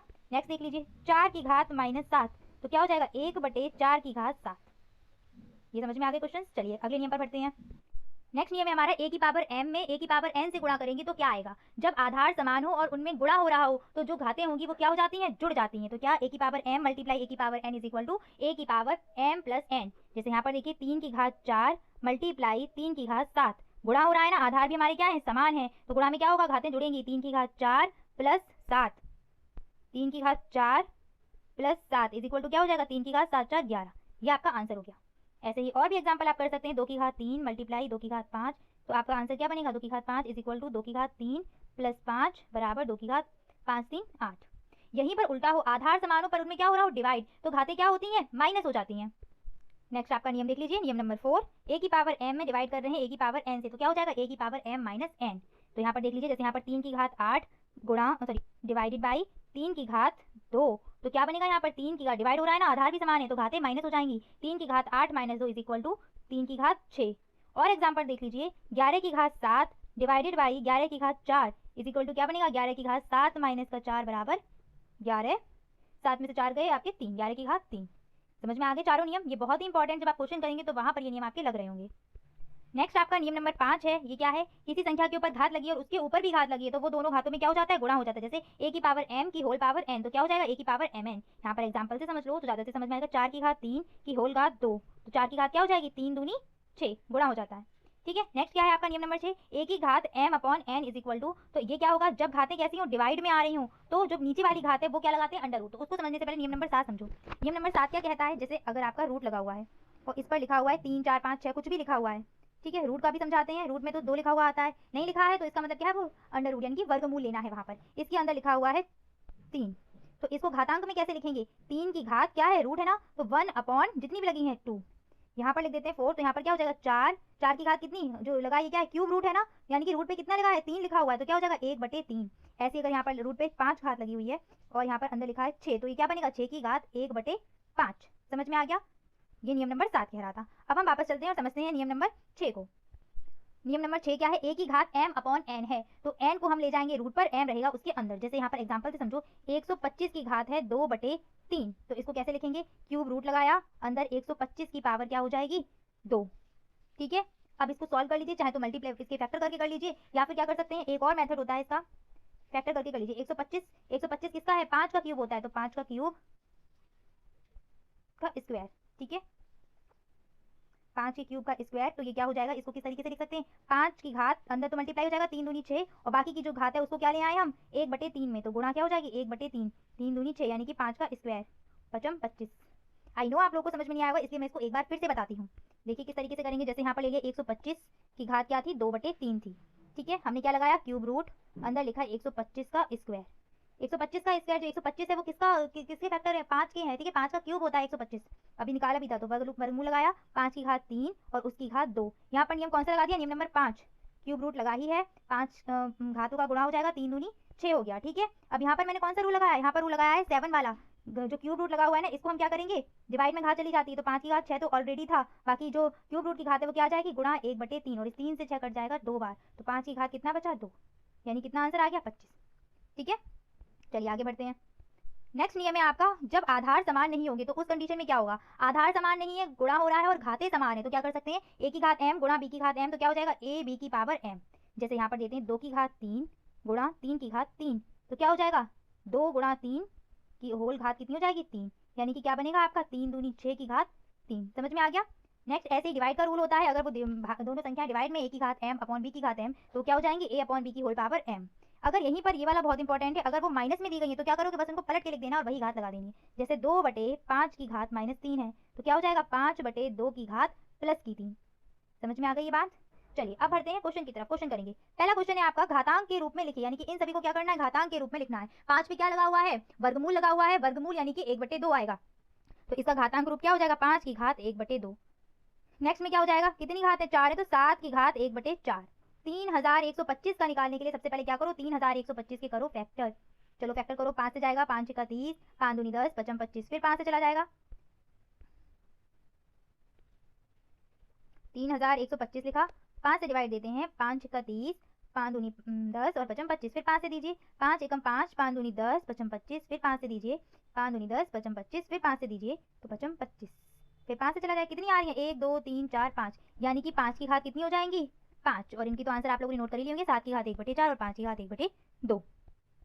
चलिए नेक्स्ट आपका सेकंड क्वेश्चन है, मान ज्ञात करना है। ये क्वेश्चन आपका आया हुआ भी है, क्या देख पा रहे हैं, सभी के आधार क्या है, समान है और गुणा में लिखा हुआ है, तो घातें क्या हो जाएंगी, जुड़ जाएंगी। जोड़ दीजिए, 3 की घात 4 प्लस 5 प्लस माइनस का 9 और प्लस का 2, तो कितना आएगा, 5 4 9, 9 से 9 कट जाएगा, 0 हो जाएगा, और 2 बचेगा तो 2 लिख दिया, तो 3 3 का 9, 3 का वर्ग है ना, 3 का वर्ग यानी कि 2 बार गुणा करना है, 3 3 का 9, ये आपका क्या हो गया, आंसर हो गया। नेक्स्ट बढ़ते हैं, मान ज्ञात करना है 4 की घात 3, यानी कि 4 की घात 3 का मान क्या होगा, 4 का 3 बार गुणा, 4 चौके 16 चौके 64। नेक्स्ट 7 की घात 0 का मान सीधे सीधे आपका 1 निकल के आएगा। अभी बताया था किसी पे घात 0 लगी हो तो मान कितना होता है 1 होता है। यहाँ पर देखिए 2 की घात 4 मल्टीप्लाई 2 की घात 2, तो ये गुणा में है ना और आधार समान है, घातें जुड़ जाएंगी। 2 की घात 4 प्लस 2 इज इक्वल टू 2 की घात 6। इसको यहीं पे छोड़ दीजिए, चाहे तो आप गुणा कर लीजिए, लेकिन ज्यादा बड़ी बड़ी घातें हुआ करें तो गुणा नहीं करना। 10 20 या 22 लगी घातें तो गुणा नहीं करेंगे, वहीं पे आंसर छोड़ दीजिए। नेक्स्ट आपका क्वेश्चन क्या है, 4 की घात 5 बटे 5 और फिर अपॉन 4 की घात 3 डिवाइड में है, ये क्या हो जाएंगे 4 की घात 5 माइनस 3।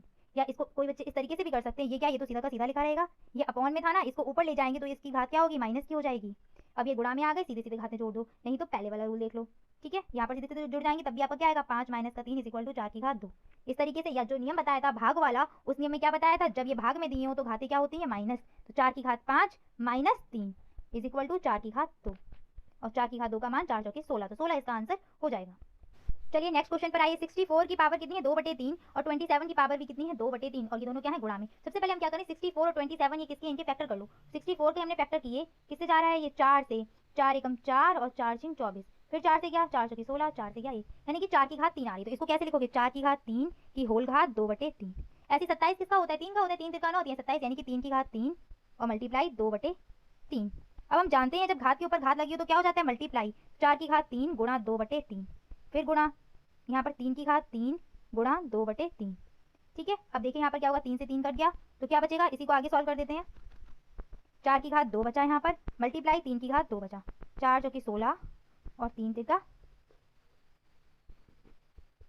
16 निम 144 आपका आंसर निकल के आ जाएगा। ठीक है, उम्मीद करती हूँ कोई परेशानी नहीं होगी इसको निकालने में। नेक्स्ट आपका क्वेश्चन क्या है, 27 की घात 1/3 25 की घात 1/2, तो 27 इसके फैक्टर करो, ये क्या हो जाएगा 3 की घात 3 की होल घात 1/3, और ये क्या हो जाएगा 5 का स्क्वायर है ना 25, तो 5 की घात 2 की होल घात 1/2। ठीक है, फिर ये क्या मल्टीप्लाई में हो जाएंगे, 3 की घात 3 गुणा 1/3 गुणा 5 की घात 2 गुणा 1/2, 2 से 2 गया, 3 से 3 गया, यानी कि क्या बचा 3 गुणा 5 और 5 तियां 15 आपका आंसर निकल कर आ जाएगा। क्लास में आपका अगला टॉपिक स्टार्ट करेंगे जिसमें आपका पूर्णांक व परिमेय संख्या को घात के रूप में लिखना सीखना था। ये आपका सिलेबस में 3rd टॉपिक दिया गया है। वैसे आपका जो चैप्टर 2 मैंने लास्ट क्लास में स्टार्ट कराया था उसी के अंतर्गत आपका ये टॉपिक है। पहला क्वेश्चन है आपका 2/3 की घात x बराबर 16/81, तो यहाँ पर आपको x का मान निकालना है। तो इन क्वेश्चन में आपको करना क्या होता है, यहाँ पर क्या दिया गया 2/3, तो जो आपका 16/81 है इस पूरे को भी आप क्या करें 2/3 की फॉर्म में ही लेके आए। 2/3 की फॉर्म में ये आएंगे कैसे, यानी कि 16 के क्या करो फैक्टर करो, तो वहां से आपको 2 की घात के रूप में कोई ना कोई मान जरूर मिलेगा। यहाँ पर हमने लिख लिया 16, किससे देंगे, यानी कि 16 किससे डिवाइड हो सकता है, तो सबसे छोटे अभाज्य संख्या आपकी क्या है 2 है, 2 से ही भाग दीजिए। चलिए 2 से फैक्टर करते हैं, 2 8 16, फिर 2 से देंगे तो कितना जाएगा 2 चौके 8, फिर 2 से देंगे तो कितनी बार जाएगा 2 दूनी 4, फिर 2 से देंगे 2 एकम 2, यानी कि कितना आया 2 की घात 4 निकल के आ गया। 2 की घात 4 हमने यहाँ पर लिख दिया। अब क्या करना है, अब हम यहाँ पर किससे और दे सकते हैं, अब हमें 3 के भी तो फैक्टर चाहिए, तो हम क्या करेंगे 3 के फैक्टर भी कर लेते हैं।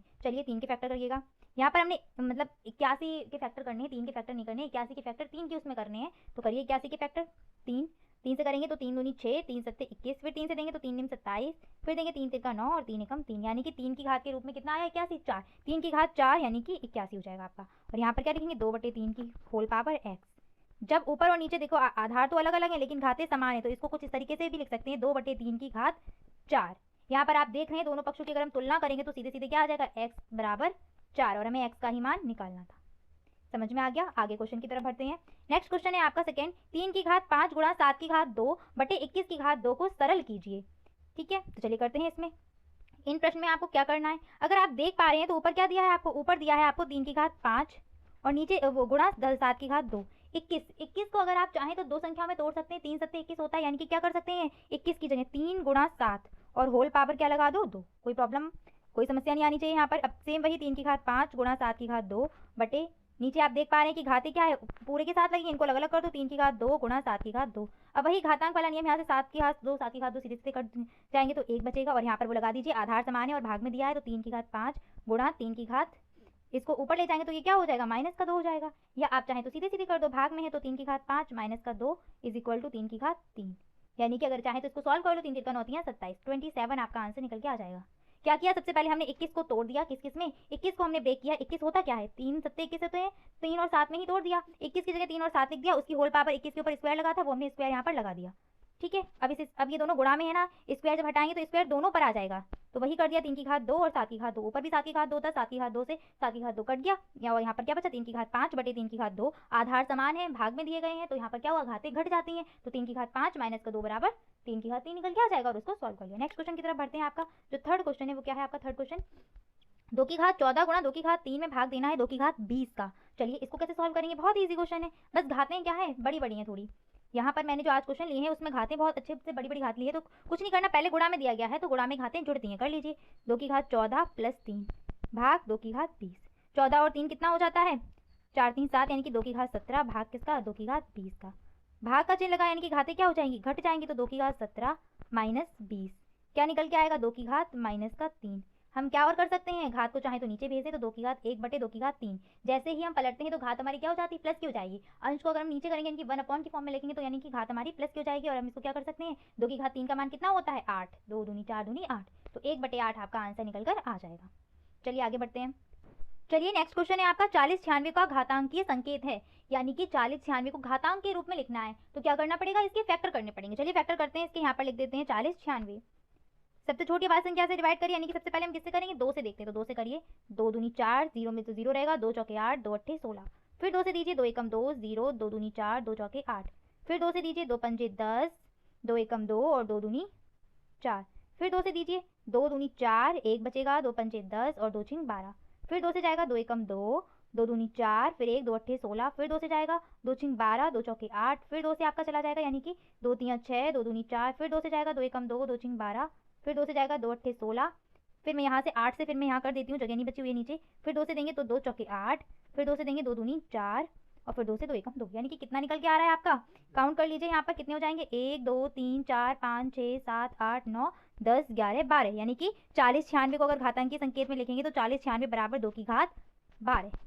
ठीक है, तो इस चीज को भी ध्यान रखना, अगर कोई घातांकीय संकेत में लिखने को आता है तो क्या करना है, फैक्टर कर देनी है, और उनके फैक्टर करने के बाद क्या करना है, इस तरीके से लिख देना। यहाँ पर 8 क्या जगह नहीं थी, इसलिए मैंने यहाँ से करके दिखा दिया है, तो आप कंफ्यूज नहीं होइएगा। ठीक है, चलिए आगे बढ़ते हैं। 10 की घात 1 बटे 2 की होल घात 4 का मान ज्ञात करना है, तो क्या करते हैं, जब घात के ऊपर घात लगी होती है तो आपको नियम बताया था, वो क्या हो जाते हैं, गुणा में आ जाते हैं। तो कुछ नहीं करना, 50 की घात 1 बटे 2 और इसमें क्या हो जाएगा 4 का गुणा, तो गुणा कर दीजिए 4, 2 दूनी 4, यानी कि क्या बचा 50 की घात 2।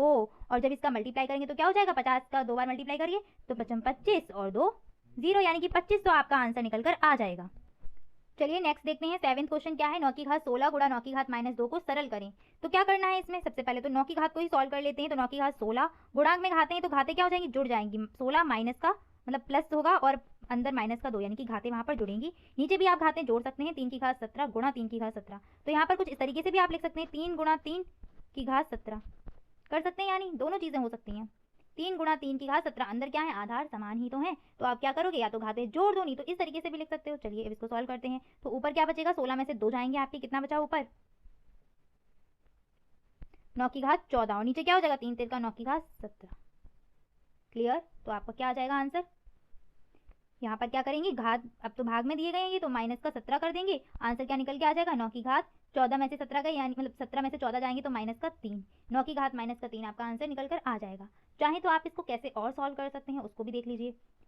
नेक्स्ट इसका क्या है मेथड, 9 की घात 16 दिया गया है आपको, इसको तो क्या कर लें, सीधे सीधे कर लो, 9 की घात 16 माइनस का 2।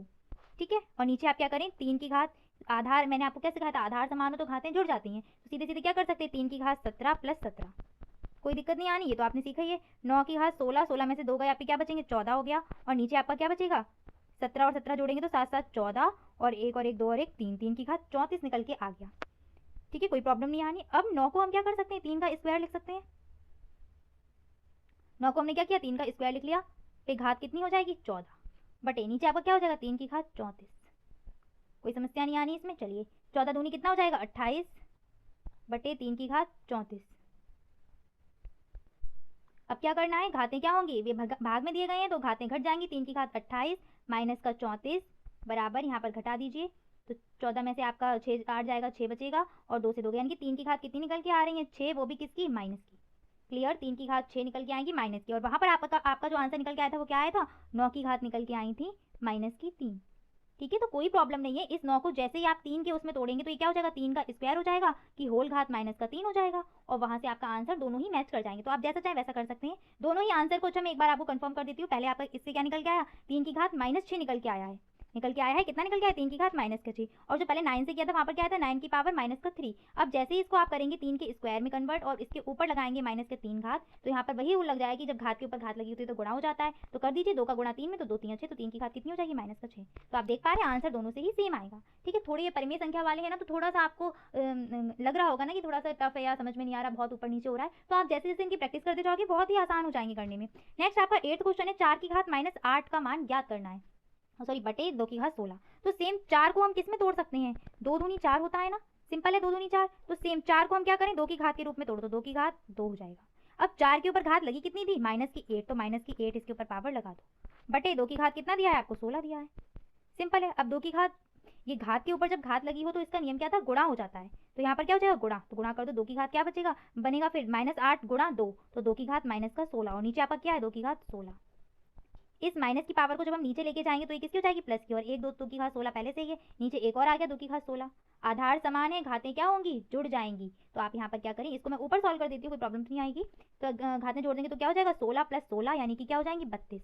तो 1/2 की पावर 32 आपका आंसर निकल कर आ जाएगा। ठीक है, ये आपका आंसर है 1/2 की घात 32। चलिए आगे बढ़ते हैं। आपकी साधारण ब्याज, साधारण ब्याज से संबंधित आपका प्रश्न एग्जाम में एक पूछा ही जाता है, चाहे वो साधारण ब्याज से पूछा जाए या फिर चक्रवृद्धि ब्याज से पूछा जाए। इस पूरे चैप्टर से आपका एक प्रश्न 2 नंबर का बनेगा ही बनेगा, और कुछ नहीं है, बस आपको सूत्र याद करना है। जो भी क्वेश्चन दिया जाएगा उसमें से मान को निकालिए, क्या मूलधन है क्या दर है, और सूत्र में मान रखिए और सॉल्व कर दीजिए। बहुत ही आसान टॉपिक है, लेकिन बस ये है कि पहले हमें ये समझना होगा कि क्या मूलधन है क्या दर है, क्योंकि प्रश्न में हम अगर यही नहीं समझ पा रहे हैं कि कहाँ पर मूलधन दिया है कहाँ मिश्रधन दिया है तो फिर प्रॉब्लम आ सकती है। तो चलिए स्टार्ट करते हैं। सबसे पहले यही समझने की मूलधन क्या होता है, दर क्या होती है, समय क्या है और ब्याज आखिर है क्या। जैसे मान लीजिए हमने 100 रुपए किसी को उधार दिए, ठीक है, 100 रुपए हमने किसी को उधार दिया, यानी कि वह राशि जिसको हम किसी को उधार देते हैं या फिर अपनी बैंक में जमा करते हैं, किसी को भी दे रहे हैं रखने के लिए, कहीं निवेश कर रहे हैं, तो उस राशि को हम क्या बोलते हैं मूलधन। इसको प्रिंसिपल इंग्लिश में बोला जाता है, यानी कि पी से डिनोट करेंगे। तो मूलधन क्या हो गया 100 रुपए, जैसे हमने अपने किसी दोस्त को दिए हैं या मम्मी को दिए हैं 100 रुपए हमने उनको दे दिए, और उनसे ये बोला है कि हम अपने 100 रुपए आपको 5% वार्षिक ब्याज की दर से 3 साल के लिए दे रहे हैं। कितने वार्षिक ब्याज की दर से 5%। ये जो 5% है इसका मतलब क्या है, जैसे हमने 100 रुपए दिए वार्षिक ब्याज की दर, यानी कि एक साल में उन 100 रुपए पर हमें कितने रुपए मिलेंगे 5 रुपए मिलेंगे। यानी कि अगर मम्मी को अपने 100 रुपए दे रहे हैं कि ये 100 रुपए मेरे 5% वार्षिक ब्याज की दर से आपको रखने हैं और एक साल बाद मैं आपसे वापस लूंगी, तो जो 100 रुपए हैं वो 100 रुपए तो मिलेंगे ही मिलेंगे, साथ में उन पर 5 रुपए आपको एक्स्ट्रा और मिलेंगे। तो ये जो 5% यानी कि जितने परसेंट ब्याज की दर दी जाती है, यानी कि जितने परसेंट उस पर निकाला जाएगा वही हमारा क्या हो जाएगी दर हो जाएगी। ठीक है, कहने का मतलब ये है कि जिस हिसाब से हम पैसे को उधार रख रहे हैं किसी के पास या उधार उसको दे रहे हैं, वो जो धन है वो क्या हो जाएगा वो परसेंट आपकी दर हो जाएगी। समय तो समझ ही गए, 1 साल 2 साल 3 साल 4 साल के लिए। अब हुआ क्या था कि हमने 100 रुपए दिए थे 5% वार्षिक ब्याज की दर से, अब अगर उस पे एक साल में कितना रुपए मिलेगा एक्स्ट्रा 5 रुपए मिलेगा ना, यही 5 रुपए आपका क्या है एसआई, इसी को तो ब्याज बोलेंगे जितना अधिक मिल रहा है। अब यही हमने 100 रुपए 3 साल के दे दिए सेम इसी दर से, तो हमें वहां पर कितना मिलेगा एक साल में 5, फिर अगले साल भी 5, फिर अगले साल भी 5, यानी कि 15 रुपए एक्स्ट्रा मिलेंगे। हमें 100 रुपए तो मिलेंगे ही मिलेंगे, साथ में वो 15 रुपए एक्स्ट्रा और मिलेंगे। तो ये जो 15 रुपए एक्स्ट्रा मिल रहे हैं यही क्या है आपका साधारण ब्याज हो गया। अब बात करते हैं मिश्रधन की। जो पैसे हमने किसी को दिए थे उधार, यानी कि अपने मित्र को दिए थे, तो वो जो 100 रुपए और उनके साथ में 15 रुपए, यानी कि हमारा जो फ्रेंड है वो कितने वापस करेगा 115 वापस करेगा ना। तो ये 115 क्या होगा, इस 115 में है क्या क्या, एक तो प्रिंसिपल भी है और एक दूसरा क्या है एसआई भी है, यानी कि मूलधन भी है और ब्याज भी मिला हुआ है। इस दोनों को मिला के हमारा क्या बनता है मिश्रधन। समझ में आ गई बात। इस पूरे को एक बार फिर से समझा देते हैं। हमने 100 रुपए किसी को 5% वार्षिक ब्याज की दर से 3 वर्ष के लिए दिए थे। इसमें जो 100 रुपए हम दे रहे हैं किसी को उधार दे रहे हैं या फिर कहीं पर रख रहे हैं निवेश कर रहे हैं, यही हमारा क्या होता है मूलधन यानी कि प्रिंसिपल। क्लियर हो गई ये बात। कितने परसेंट, यानी कि हम इस पर जो ब्याज लेंगे वो किस हिसाब से लेंगे, वो जो होगी वही कहलाती है हमारी दर। तो हम इस पर 5% के हिसाब से ब्याज लेंगे, यानी कि 100 पर 5 रुपए में मिलेगा, तो ये 5% हो गई आपकी दर। जितने समय के लिए हम निवेश कर रहे हैं किसी को उधार दे रहे हैं वो समय हमारा तो समय हो ही गया। अब 3 साल बाद इस 100 रुपए पे हमें कितना रुपए एक्स्ट्रा मिलेगा, वही होता है हमारा ब्याज। तो हमें लगभग कितने रुपए मिलेंगे यहाँ पर 15 रुपए मिलेंगे। ये 15 रुपए क्या हो गए हमारे ब्याज हो गए, यानी कि हमारा एसआई हो गया। अब जिसको हमने उधार दिए थे वो क्या करेगा, हमें ब्याज भी देगा और साथ साथ हमारा जो मूलधन होता है उसको भी तो वापस करेगा। यानी कि वो हमें क्या क्या वापस करेगा, एक तो हमारा प्रिंसिपल वापस करेगा और दूसरा क्या वापस करेगा एसआई वापस करेगा। और ये प्रिंसिपल और एसआई मिलकर क्या बनाते हैं हमारा अमाउंट, जिसको हम मिश्रधन बोलते हैं। क्लियर हो गया। इसको अमाउंट यानी कि ए से डिनोट करेंगे, मूलधन और ब्याज दोनों का ही योग। उम्मीद करती हूँ आपको ये समझ में आ गया होगा। अब बढ़ते हैं सूत्र की तरफ। तो पहला सूत्र आपको बहुत सारे सूत्र याद नहीं करने, आपकी बुक में क्या है बहुत सारे सूत्र लिखे हुए हैं, वो सूत्र आपको बस पक्षांतर करने से मिल जाएंगे, इसलिए बस एक सूत्र याद करो, क्या साधारण ब्याज बराबर मूलधन गुणा दर गुणा समय बटे 100। दूसरा सूत्र याद करना पड़ेगा कि मिश्रधन क्या है, तो ये तो आप समझ ही गए। अमाउंट क्या होता है मिश्रधन, मिश्रधन का मतलब क्या है अमाउंट, मूलधन और ब्याज को हम जोड़ देते हैं वो पूरा हमारा अमाउंट यानी कि मिश्रधन बन जाता है, पी प्लस एसआई। ठीक है, बस ये वाला सूत्र और ये वाला सूत्र याद रखिए, आपके जो सिंपल इंटरेस्ट के जितने भी क्वेश्चन होंगे सारे हो जाएंगे। यहाँ पर मैंने सिंबल में लिख दिया है SI equal P into R into T, मूलधन को P से डिनोट करते हैं, दर को R से, समय को T से, और A is equal to P plus SI। यहाँ पर इन सभी के बारे में मैंने सिंबल्स में भी लिख दिया है कि मूलधन को P से, दर को R से, समय को T से, दर को मतलब दर की इंग्लिश होती है रेट, ठीक है, और समय को टाइम, और मिश्र धन का अमाउंट, और साधारण ब्याज। हो गया सिंपल इंटरेस्ट। चलिए अब करते हैं पहला क्वेश्चन। जब तक प्रश्न नहीं करेंगे तब तक चीजें क्लियर नहीं होंगी। पहला क्वेश्चन क्या है आपका, ₹500 की धनराशि 10% वार्षिक ब्याज की दर से 3 वर्ष के लिए उधार दी गई है। तो अब क्या है, हमें क्वेश्चन में ये समझना है कि हमारे पास क्या क्या चीजें हैं और क्या क्या हमें निकालना है। उधार दे दी हमने राशि, उसका साधारण ब्याज ज्ञात करना है। तो सबसे पहली बात हमें ये तो मिल गया कि हमें क्या फाइंड करना है, SI निकालना है। अब वापस से क्वेश्चन पे आइए, क्वेश्चन में दिया क्या क्या है, 500 रुपए की धनराशि यानी कि रुपए यानी कि मूलधन, P इज इक्वल टू कितना हो जाएगा 500 रुपए। 500 रुपए की धनराशि दे रहे हैं, कितने रेट पर दे रहे हैं, 10% की रेट पर। तो R इज इक्वल टू क्या हो जाएगा 10%। कितने समय के लिए दे रहे हैं, 3 साल के लिए। तो T इज इक्वल टू 3 वर्ष। ये बात समझ में आ गई। क्या निकालना है, SI निकालना है। चाहे तो आप एक के नीचे एक भी लिख सकते हैं, P इज इक्वल टू इतने, R इज इक्वल टू इतने। यहाँ पर स्पेस थोड़ा कम रहता है तो मैंने एक साथ लिख दिया।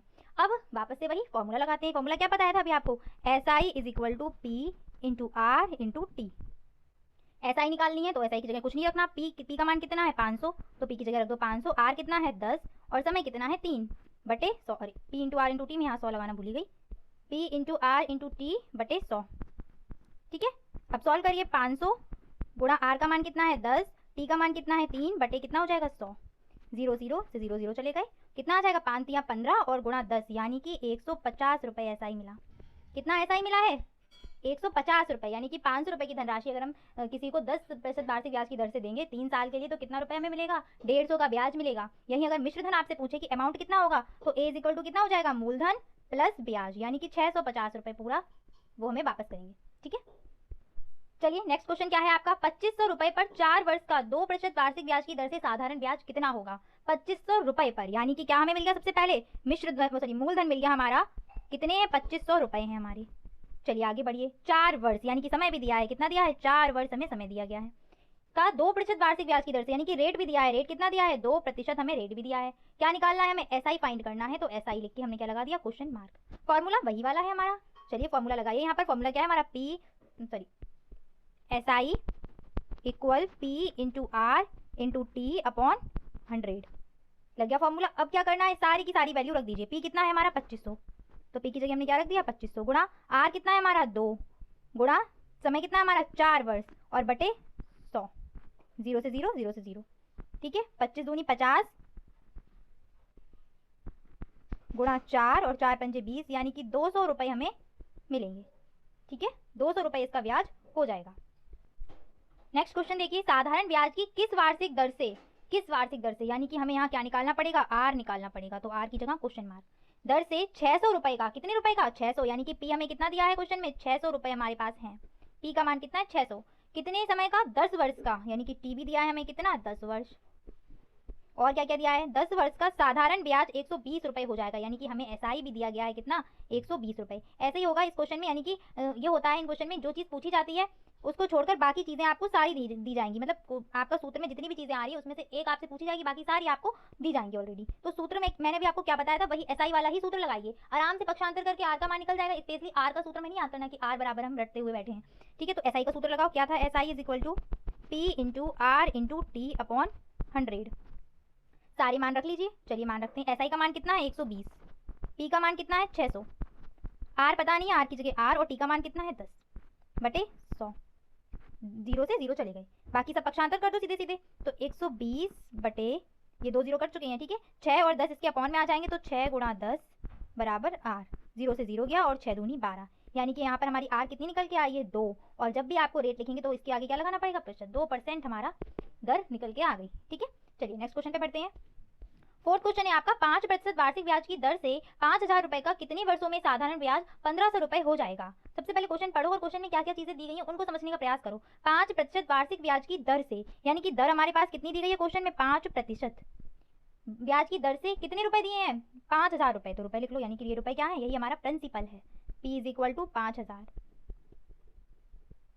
कितने वर्षों में, यानी कि T यहाँ पर हमको फाइंड करना है, और SI तो हमें दिया ही गया है, कितना है SI हमारे पास 1500 रुपए। सेम वही सूत्र लगाना है जो भी मैं लगाया था, क्या SI is equal to P into R into T upon 100। जो जो वैल्यू दी जाती है उन्हीं को हम रखते हुए जाते हैं। एसआई हमारे पास कितना है 1500 रुपए है, प्रिंसिपल कितना है हमारे पास 5000 रुपए था, मल्टीप्लाई आर कितना है 5 है और टी हमको पता नहीं है, टी तो फाइंड करना है, और बटे 100। ठीक है, 0 से 0 चले गए आपके 1500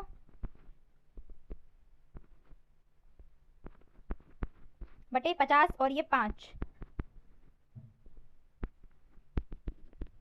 ठीक है, ये 0 से ये 0 चला गया, 5 या 15 30 हो गए और 5 के 30, यानी कि टी कितना निकल के आ गया हमारा, टी इज इक्वल टू 6 वर्ष। बस आपको एक चीज़ हमेशा ध्यान रखनी होगी, जब भी आप कोई क्वेश्चन सॉल्व करें तो उसके बाद जो भी चीज़ निकालने से समय निकाल रहे तो उसके आगे उसका मात्रक लिखना ना भूलें। ठीक है, छोटी छोटी चीज़ें और एग्जामिनर इन पे बहुत ध्यान देते कि आपने मात्रक लगाया है या नहीं लगाया है। तो टी का मान कितना निकल के आया है आपका 6 वर्ष निकल के आएगा। चलिए नेक्स्ट क्वेश्चन पर बढ़ते हैं। नेक्स्ट अपना 5th क्वेश्चन देखिए, वह धनराशि ज्ञात कीजिए जिस पर, क्या ज्ञात करना है, धनराशि ज्ञात करनी है जिस पर 7% वार्षिक ब्याज की दर से साधारण ब्याज कितना है 280 रुपए है और 4 वर्ष की अवधि के लिए उधार दी गई है। सबसे पहले क्या ज्ञात, जो पहली लाइन है उसमें क्या दिया गया है कि धनराशि ज्ञात करो, यानी कि क्या ज्ञात करना है, प्रिंसिपल ज्ञात करना है, जिस पर हमने कितने प्रतिशत वार्षिक ब्याज की दर दी है, आर हमारा है 7%। ठीक है, ब्याज कितना मिल रहा है हमें इस पे, एसआई मिल रहा है हमें 280 रुपए, और कितने समय के लिए दी गई थी, टी इज इक्वल टू कितना है 4 वर्ष।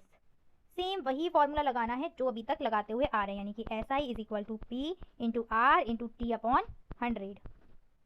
चलिए मान रखिएगा, पी का मान, सॉरी एस आई का मान कितना है 280, पी का मान पता नहीं है, आर कितनी है 7 और टी का मान कितना है 4 बटे 100। कुछ नहीं कटेगा, सीधे सीधे पक्षांतर कर दो, ज़्यादा एक वो कैलकुलेशन आसान हो जाएगी। 280, 100 इधर भाग में थे इधर गुणा में आ जाएंगे, और 7 और 4 इधर क्या है गुणा में थे इधर भाग में आ जाएंगे। सीधे सीधे 7 चौक 28 करके भी आप लेके आ सकते हो, कोई दिक्कत नहीं उससे। तो यहाँ पर कर दीजिए 7 चौक 28 40 हो गए, और 4 से ये 40 जाएंगे 10 बार, यानी कि पी का मान कितना निकल के आएगा यहाँ पर, पी इज इक्वल टू 10 गुणा 100 यानी कि 1000 रुपये। कितना प्रिंसिपल था हमारा 1000 रुपये प्रिंसिपल था, जिसको हमने दिया था 7% वार्षिक ब्याज की दर से 4 साल के लिए, और इस पर ब्याज में कितना मिल गया था 280 रुपये। ठीक है, चलिए आगे बढ़ते हैं 6th क्वेश्चन की तरफ। 25,000 रुपये पर 5 वर्ष के लिए 4% वार्षिक ब्याज की दर से निवेश किए जाते हैं, तो इसका क्या निकालना है, मिश्र धन निकालना है। क्या क्या करना पड़ेगा, सबसे पहले तो क्वेश्चन में क्या दिया हमें, पी दिया है कितना 25,000 रुपये, यहाँ लिख देती हूँ पी कितना दिया हमें 25,000 रुपये हमारे पास है पी। कितना समय है, टी हमारा कितना है 5, आर कितनी है हमारे पास 4%। फाइंड क्या करना है, ए यानी कि अमाउंट फाइंड करना है। अमाउंट हमारा कब निकलेगा, जब हमें क्या पता हो, एसआई पता हो, क्योंकि अमाउंट में होता क्या है, एसआई और जो हमारा प्रिंसिपल होता है उसी को तो जोड़ते हैं, ब्याज और सॉरी मूलधन को। तो सबसे पहले क्या निकालो, एसआई निकालो, तो SI is equal to P into R into T upon 100। मान रख दीजिए, पी कितना है हमारा 25,000, आर कितना है 4, टी कितना है 5 अपॉन 100, 0 से 0 चले गए। ठीक है, 4 पंजे कितना हो जाएगा 20 हो जाएंगे, तो यहाँ पर लिख दीजिए 250 गुणा 20, 25 दूनी 50, 2 0 ये हो जाएंगे आपके, यानी कि कितना ब्याज मिला हमें 5,000, हमारा एसआई ही निकल के आया है कितना 5,000। अब क्या करना है, हमें तो क्या चाहिए था, अमाउंट चाहिए था, तो ए का फॉर्मूला क्या होता है, पी प्लस एसआई, और पी की वैल्यू कितनी है हमारे पास 25,000, इसमें हमें अपना एसआई ऐड करना होगा कितना 5,000, 25,000 प्लस 5,000 इज इक्वल टू 30,000 रुपये हमारा अमाउंट है, यानी कि जब हमें पैसे वापस मिलेंगे तो कितने मिलेंगे 30,000 रुपये। ठीक है, अमाउंट कितना निकल के आया है 30,000, तो ये 30,000 क्या है हमारा आंसर हो जाएगा। आगे बढ़ते हैं आपके 7th क्वेश्चन की तरफ। 7th क्वेश्चन है आपका, 8% वार्षिक ब्याज की दर से कितने समय में 400 रुपये का 3 गुना हो जाएगा। अब क्वेश्चन को समझिए कि क्वेश्चन में हमें दिया क्या क्या जा रहा है, 8% वार्षिक ब्याज की दर से, जो जो दिया है सबसे पहले वही लिख लो, 8% की दर दी है, कितने समय में, यानी कि टी भैया हमसे निकलवाया गया है, 400 रुपये दिए हैं कि 400 रुपये, तो प्रिंसिपल भी पता चल गया कि प्रिंसिपल कितना है हमारा 400 रुपये हमारे पास प्रिंसिपल है। आगे क्या बोला है कि कितने वर्ष में ये जो 400 रुपये हमारे कितने हो जाएंगे 3 गुने हो जाएंगे, यानी कि अगर हमने अपने पैसे कहीं पर रखे हैं 1-2 साल के लिए, जैसे हमने 200 रुपये कहीं रखे हुए हैं 1-2 साल के लिए, वो हमें 3 गुना मिल रहे हैं, यानी कि क्या मिल रहा है वहाँ पर हमें मिश्र धन मिल रहा है, यानी कि ए दिया है 3 गुना, प्रिंसिपल का 3 गुना हो रहा है ना, यानी कि 4 तिया 1200 रुपये हो गए हमारे। समझ गए आप लोग। चलिए तो अब इस क्वेश्चन में क्या करना पड़ेगा, एसआई निकाल, सबसे पहले हम जो हम फॉर्मूला जानते हैं वो फॉर्मूला हमारा है क्या, SI is equal to P into R into T upon 100। यहाँ से हमें क्या निकल सकता है हमारा टी, टी तब निकलेगा जब हमें क्या पता हो, एसआई पता हो, एसआई पता नहीं है। एसआई कैसे निकलता है, एसआई निकालने का फॉर्मूला बहुत ईजी है, मिश्र धन बराबर मूलधन प्लस ब्याज। चलो लगा दो, amount is equal to P plus SI, यहाँ से अमाउंट को रख दीजिए, अमाउंट कितना हो गया 1200 रुपये, पी कितना था 400 रुपये, और SI यहाँ से निकल आएगा। पक्षांतर कर तो 1200 में से 400 का कितने बचेंगे, 800 रुपये निकल के आ गए आपके SI। कोई प्रॉब्लम नहीं आनी चाहिए। अब वही फॉर्मूला कौन सा लगाना है, SI वाला लगा दो। SI is equal to P into R into T upon 100। अब तो हमें सारे मान मिल चुके हैं क्योंकि SI भी हमारे पास है। SI कितना है 800, P कितना है 400, R कितनी थी 8 और T पता नहीं था, अपॉन 100। 0 से 0 चले गए, इधर ले आइए 800 बटे 4 गुणा 8। 8 से काटेंगे कितनी बार जाएगा 100 बार, और 4 से काटेंगे तो कितनी बार जाएगा 25, यानी कि T का मान कितना निकल के आ गया 25 वर्ष।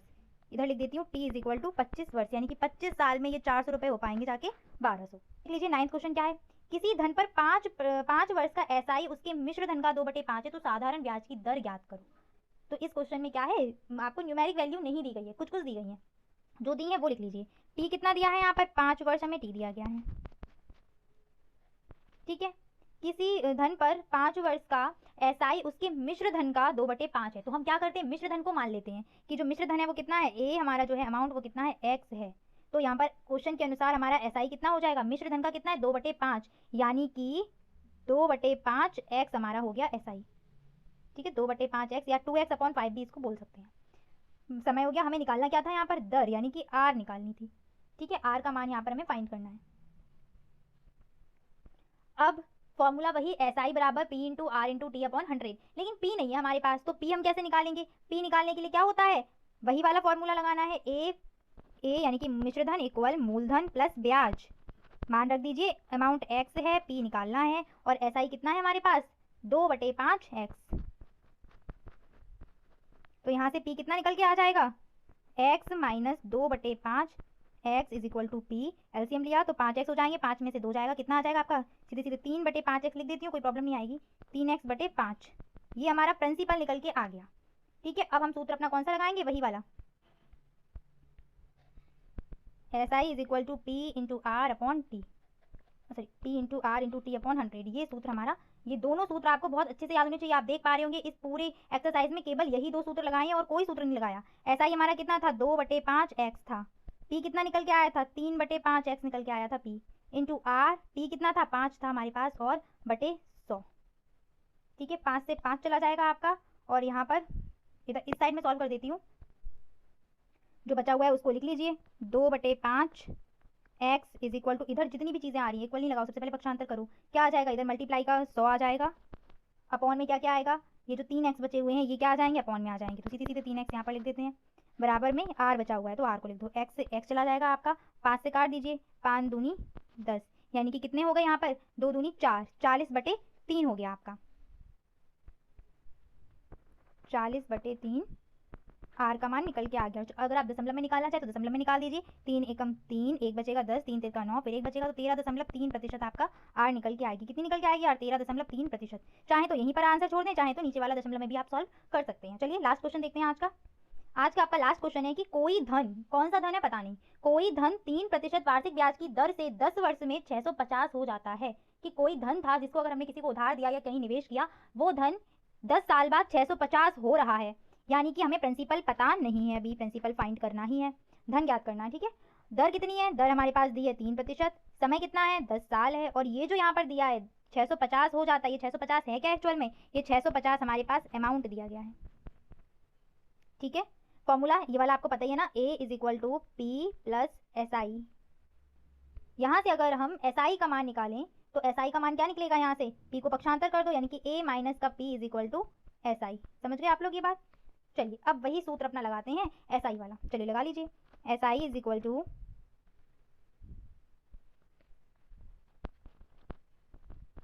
P into R into T upon 100। यहाँ पर SI की जगह हम क्या रखेंगे, A माइनस का P रख दो, A माइनस का P is equal to P into R की जगह वैल्यू कितनी 3 रख दो, T की जगह क्या करो 10 रख दो, T का मान 10 है, और यहाँ पर कितना आ जाएगा 100 आ जाएगा।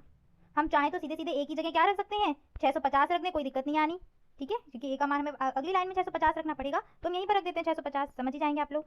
650 हमने A का मान रख दिया। अब बस अब क्या करना है, सॉल्व कर दीजिए, 0 से 0 चले जाएंगे, 650 इधर रहेगा, इधर कितना बचा 3P अपॉन 10, और ये जो P है ये क्या आ जाएगा, इधर पक्षांतर होके P आ जाएगा प्लस का। अब इसको सॉल्व कर दीजिए, यहाँ पर रहेगा आपका 650, हमने एलसीएम ले लिया, एलसीएम हो गया यहाँ 10P हो जाएंगे, 10 और 3 13P अपॉन 100। 100 बार आ रहा है, सॉरी 10 आएगा यहाँ पर, ठीक है। पक्षांतर कर दो तो 650 गुणा 10 बटे 13 इज इक्वल टू पी। 13 पंजे 65, यानी कि यहाँ पर और एक 0 बचेगा, तो पी का मान कितना हो जाएगा 50 गुणा 10, 50 गुणा 10 यानी कि 500 रुपये निकल के आ रहा है आपका पी, यानी कि प्रिंसिपल। समझ गए आप लोग, जिसको इंग्लिश में हम बोलते हैं कंपाउंड इंटरेस्ट। इसको डिनोट करेंगे सीआई से। इससे पहले की क्लास में हमने पढ़ा हुआ है साधारण ब्याज, जिसको हमने किससे रिप्रेजेंट किया था, एसआई से, ठीक है। ये जो आपका चैप्टर रहेगा बहुत ही इंपॉर्टेंट चैप्टर है। इस चैप्टर से हर बार आपकी परीक्षा में एक प्रश्न आया ही आया है, वो भी किसमें, लघुत्तरीय प्रश्नों में, जिसका आपको नंबर पता ही है कि एक प्रश्न 2 नंबर का होता है। तो यहाँ से आपके 2 नंबर पक्के हैं। इन क्वेश्चन को या इस चैप्टर को बहुत अच्छे से तैयार कर लीजिए। बहुत टफ चैप्टर नहीं है, सूत्र पर आधारित आपके क्वेश्चन आने वाले हैं, तो सूत्र को याद करिएगा और उनको मान, जब जो भी आपको क्वेश्चन में मान दिए जा रहे हैं उनको सूत्र में रखेंगे तो आसानी से आपका सॉल्व हो जाएगा। तो चलिए स्टार्ट करते हैं आज की क्लास, जिसमें हम पढ़ेंगे चक्रवृद्धि ब्याज। इससे पहले हम एक बार पीछे का पढ़ लेते, रिवाइज कर लेते हैं कि एसआई क्या था। तो एसआई क्या होता है, जैसे मान लीजिए हमने 100 रुपये किसी को 10% वार्षिक ब्याज की दर से 3 साल के लिए उधार दे दिए, और उस पर हम क्या कहेंगे उस इंसान से कि हम आपको 100 रुपये दे रहे हैं 3 साल तक रखने के लिए 10% वार्षिक ब्याज की दर से, 3 साल बाद आप हमें वापस करना, साधारण ब्याज है, ठीक है। आपको साधारण ब्याज की दर से हमने पैसा दिया है, आप हमें वापस करेंगे, तो कितना वापस करेंगे। तो यहाँ पर देखिए 100 रुपये दिए, तो 100 रुपये आपका क्या होता है, मूलधन होता है, प्रिंसिपल होता है, जितने के हिसाब से दिया जा रहा है। 10% साधारण वार्षिक ब्याज की दर से दिया, तो ये 10% क्या हो गई आपकी, आर हो गई। समझ में आ रही है बात, ये 10% आपकी क्या है, आर है, और 3 साल के लिए दिया है, तो ये जो 3 वर्ष थे आपके, ये क्या हो गया, टी हो गया, समय हो गया। यहाँ पर अब क्या होगा, 3 साल के बाद जिस इंसान को आपने अपने पैसे रखने को दिए थे या जिसको उधार दिए थे, वो आपको आपके पैसे लौटाने आएंगे, तो आपको वो प्रिंसिपल तो आपका देंगे ही देंगे 100 रुपये, ठीक है। इसके बाद वो कुछ पैसे एक्स्ट्रा भी देंगे, जिसके हिसाब से हमने 10% वार्षिक ब्याज की दर के हिसाब से दिया ना, तो कुछ पैसे जो एक्स्ट्रा देंगे, वही एक्स्ट्रा पैसे हमारे क्या है, साधारण ब्याज है हमारा, ऐसा ही हो गया। अब मिश्रधन क्या होता है, मिश्रधन में क्या है, वो हमें मूलधन के साथ साथ कुछ और भी देंगे जो एसआई देंगे, तो मूलधन और एसआई को मिलाकर ही हमारा क्या बन जाता है, मिश्रधन। उम्मीद करती हूँ एसआई की बात क्लियर हो गई होगी। अब ये चक्रवृद्धि ब्याज क्या होता है, सीआई क्या होता है, तो इस सीआई में और एसआई में अंतर क्या है। चक्रवृद्धि ब्याज में आपको ब्याज पर भी ब्याज देना पड़ता है। जैसे अगर ये 100 रुपये जो दिए हैं ना, ये 1 साल बाद कुछ इनमें चेंजेस होगा, 1 साल बाद ये कितने हो जाएंगे, जैसे 100 रुपये का अगर हम 1 साल का निकालेंगे एसआई, तो कितना निकलेगा, पहली साल तो एसआई ही मिलेगा बटे 100, यानी कि 10 रुपये आपको मिलेंगे। 1 साल बाद ब्याज कितना बना, 10। अब इस चक्रवृद्धि ब्याज में क्या होता है, ये जो 10 आपका ब्याज मिला, ये 10 रुपये आपके मूलधन में ऐड हो जाएंगे, कितने बन गए, 110। अब इन 110 का फिर 110 पर ब्याज मिलेगा। कहने का मतलब ये है कि चक्रवृद्धि ब्याज में मूलधन पर तो ब्याज मिलता ही मिलता है, उसके साथ साथ एक बार ब्याज मिल गया, इसके ऊपर फिर ब्याज मिलेगा, फिर इसके ऊपर ब्याज मिला, यानी कि इसको बोलते हैं कि ब्याज के ऊपर भी ब्याज का मिलना, वो आपका होता है कंपाउंड इंटरेस्ट। तो चलिए इसका फॉर्मूला देखते हैं कि इसका सूत्र क्या है। सीआई का सूत्र क्या होता है, सबसे पहले आप एसआई का सूत्र आपके दिमाग में घूमना चाहिए कि एसआई का सूत्र क्या होता है। तो एसआई इक्वल होता है P into R into T upon 100। ये किसका सूत्र है, एसआई का। सीआई का सूत्र क्या है, तो कंपाउंड इंटरेस्ट का कोई सूत्र नहीं है, जो आपको बाद में मिश्रधन मिलेगा उसका सूत्र है। तो उसका सूत्र याद करो पहले। मिश्रधन का सूत्र होता है, चक्रवृद्धि मिश्रधन बोल दो या मिश्रधन बोल दो, तो ये जो मिश्रधन है ये क्या होगा, मिश्रधन बराबर मूलधन ब्रैकेट में 1 प्लस दर यानी कि आर बटे 100 और ब्रैकेट बंद, इसके ऊपर जो घात चढ़ेगी वो किसकी चढ़ेगी, समय की। अगर इसको प्रतीक में लिखेंगे तो सूत्र क्या बनेगा, ए इक्वल पी ब्रैकेट में 1 प्लस आर अपॉन 100 की घात टी, यानी कि समय। ये सूत्र आपका 2018 में आया हुआ है, 2 नंबर में आया था सूत्र की सीधे सीधे जो चक्रवृद्धि मिश्रधन है उसको ज्ञात करने का प्रतीकात्मक सूत्र लिखिए, तो वहां पर ये सूत्र आपको सिंबल में लिखने को आया था, सूत्र को ध्यान रखना। अब बात करते हैं, हमें तो सीआई चाहिए है, और सीआई कैसे निकालेंगे, हमने जब मिश्रधन निकाल लिया है तो हम जानते ही हैं कि मिश्रधन माइनस मूलधन इक्वल टू क्या होता है, ब्याज, ठीक है। तो चक्रवृद्धि ब्याज बराबर क्या हो जाएगा, मिश्रधन माइनस मूलधन। क्लियर, ये बात समझ में आ गई। 2 सूत्र आपको ध्यान करने हैं, मिश्रधन इक्वल यानी कि ए इक्वल पी ब्रैकेट में 1 प्लस आर अपॉन 100 और ब्रैकेट 1 ऊपर घात कितनी टी, और चक्रवृद्धि ब्याज बराबर मिश्रधन माइनस मूलधन। अच्छा एसआई में कौन से याद करे थे, एसआई इक्वल क्या था, P into R into T और अपॉन 100, और यहाँ पर अगर मिश्रधन चाहिए होता है तो सीधे सीधे ए इक्वल एसआई प्लस पी, वो तो पक्षांतर करके निकाल लेंगे, यहाँ से भी निकाल सकते हैं। अगर आपको ब्याज पता है, मूलधन पता है, मिश्रधन निकालना है तो क्या करेंगे, मूलधन को पक्षांतर किया, सीआई प्लस पी, ये भी तो फॉर्मूला बन जाएगा, CI plus P equal to A. तो ध्यान रखेंगे इस सूत्र को आप लोग। चलिए तो क्वेश्चन स्टार्ट करते हैं पहले क्वेश्चन से। देखो जब हम क्वेश्चन करते हैं ना तो हमें चीज़ें जो हमारे दिमाग में ऊपर नीचे हो रही होती हैं वो भी हमें अच्छे से क्लियर हो जाती हैं। तो चलिए क्वेश्चन से देखते हैं। पहला प्रश्न है आपके सामने कि मोहित ने एक राष्ट्रीयकृत बैंक में 5000 रुपये जमा किए, 2 वर्ष बाद उसे कुल कितने रुपए मिले यदि बैंक 8% वार्षिक चक्रवृद्धि ब्याज देता हो। मोहित ने क्या किया, अपने कुछ पैसे जमा किए, ये जो पैसे हैं 5000, ये क्या हो गया, पी हो गया, तो यहाँ पर लिखा भी है पी इक्वल 5000 रुपीज़। इसके बाद कितने साल के लिए दिए, 2 वर्ष के लिए जमा किए उसने, तो समय कितना हो गया हमारे पास, 2 साल, और कितने प्रतिशत वार्षिक चक्रवृद्धि ब्याज दे रहा है बैंक, तो वो दे रहा है 8%। तो अब क्या है कि उसको कितने रुपए मिलेंगे 2 साल के बाद, यानी कि हमें क्या निकालना है, मिश्रधन ए निकालना है, ठीक है। सारी राशियां सामने लिखी हुई हैं, अब इसको सॉल्व करते हैं क्वेश्चन को। तो दिया हुआ है हमें टी इक्वल 2 वर्ष, टी इक्वल 5,000 रुपये, आर इक्वल 8% और ए इक्वल निकालना है। सूत्र आपका जो भी आपको बताया वही लगाना है। क्या बताया था? A is equal to P bracket में 1 प्लस आर अपॉन 100 ब्रैकेट बंद, घात कितनी लग जाएगी? टी। चलिए सॉल्व करो। तो पी का मान कितना है? पी का मान रख दिया 5000, 1 प्लस आर का मान कितना है? आर है 8, तो 8/100 और टी का मान कितना है? 2। यहाँ कट जाएंगे, 4 दूनी 8 और ये 100 जाएगा 25 बार। तो यहाँ पर क्या बचेगा? ए इज इक्वल टू 5000, 25 एकम 25 और यहाँ पर 2, तो कितना हो जाएगा? 27/25। 27/25 का कितना हो गया? Whole square. समझ में आ गई ये बात? इसकी ट्रिक भी है, लेकिन ट्रिक मैं इसलिए नहीं बता रही हूँ क्योंकि डीएलएड के एग्जाम में क्या है, हमें ट्रिक से काम करना ही नहीं है। सीधे सीधे क्या है, हमें क्वेश्चन जो भी मेथड होता है उससे सॉल्व करने होते हैं। तो यहाँ पर अब क्या हो जाएगा? A is equal to 5000 multiply, bracket खोल देते हैं, 27 गुणा 27/25 गुणा 25 लिख देते हैं। इससे क्या है, हमें डिवाइड करने में आसानी रहेगी।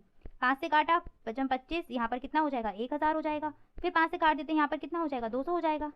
यहाँ पर लिख लेते हैं ए इज इक्वल टू 200 गुणा 27 का स्क्वायर कितना होता है? 27 का स्क्वायर होता है 729। ठीक है, आप लोग 1 से लेकर 30 तक के स्क्वायर याद कर लीजिए। 1 से लेकर 30 तक के याद होनी चाहिए आपको। ठीक है, 729 27 का स्क्वायर होता है, बटे नीचे क्या बचा? 25 बचा। फिर से काट दो, बचपन 25, यहाँ पर कितना जाएगा? 5 के 20 और 0, यहाँ पर 5 40। अब क्या बचा है ऊपर? 8 गुणा 729, 8 का गुणा कर दीजिए। 8 का 9 में जाएगा तो आपका 8 ने 72, 2 कैरी हो जाएगी 7, फिर 8 दूनी 16 और 7 आपका 23, 2 8 7 56, 57 और 58, यानी कि 5832 रुपये आपका क्या निकल के आ गया? ए। यहीं पर अगर मैं आपसे पूछूं कि आप मुझे बताइए कि इस प्रश्न का सीआई कितना रहेगा, कंपाउंड इंटरेस्ट कितना रहेगा, तो आप सीधे सीधे बता सकते हैं सीआई इज इक्वल टू क्या होता है?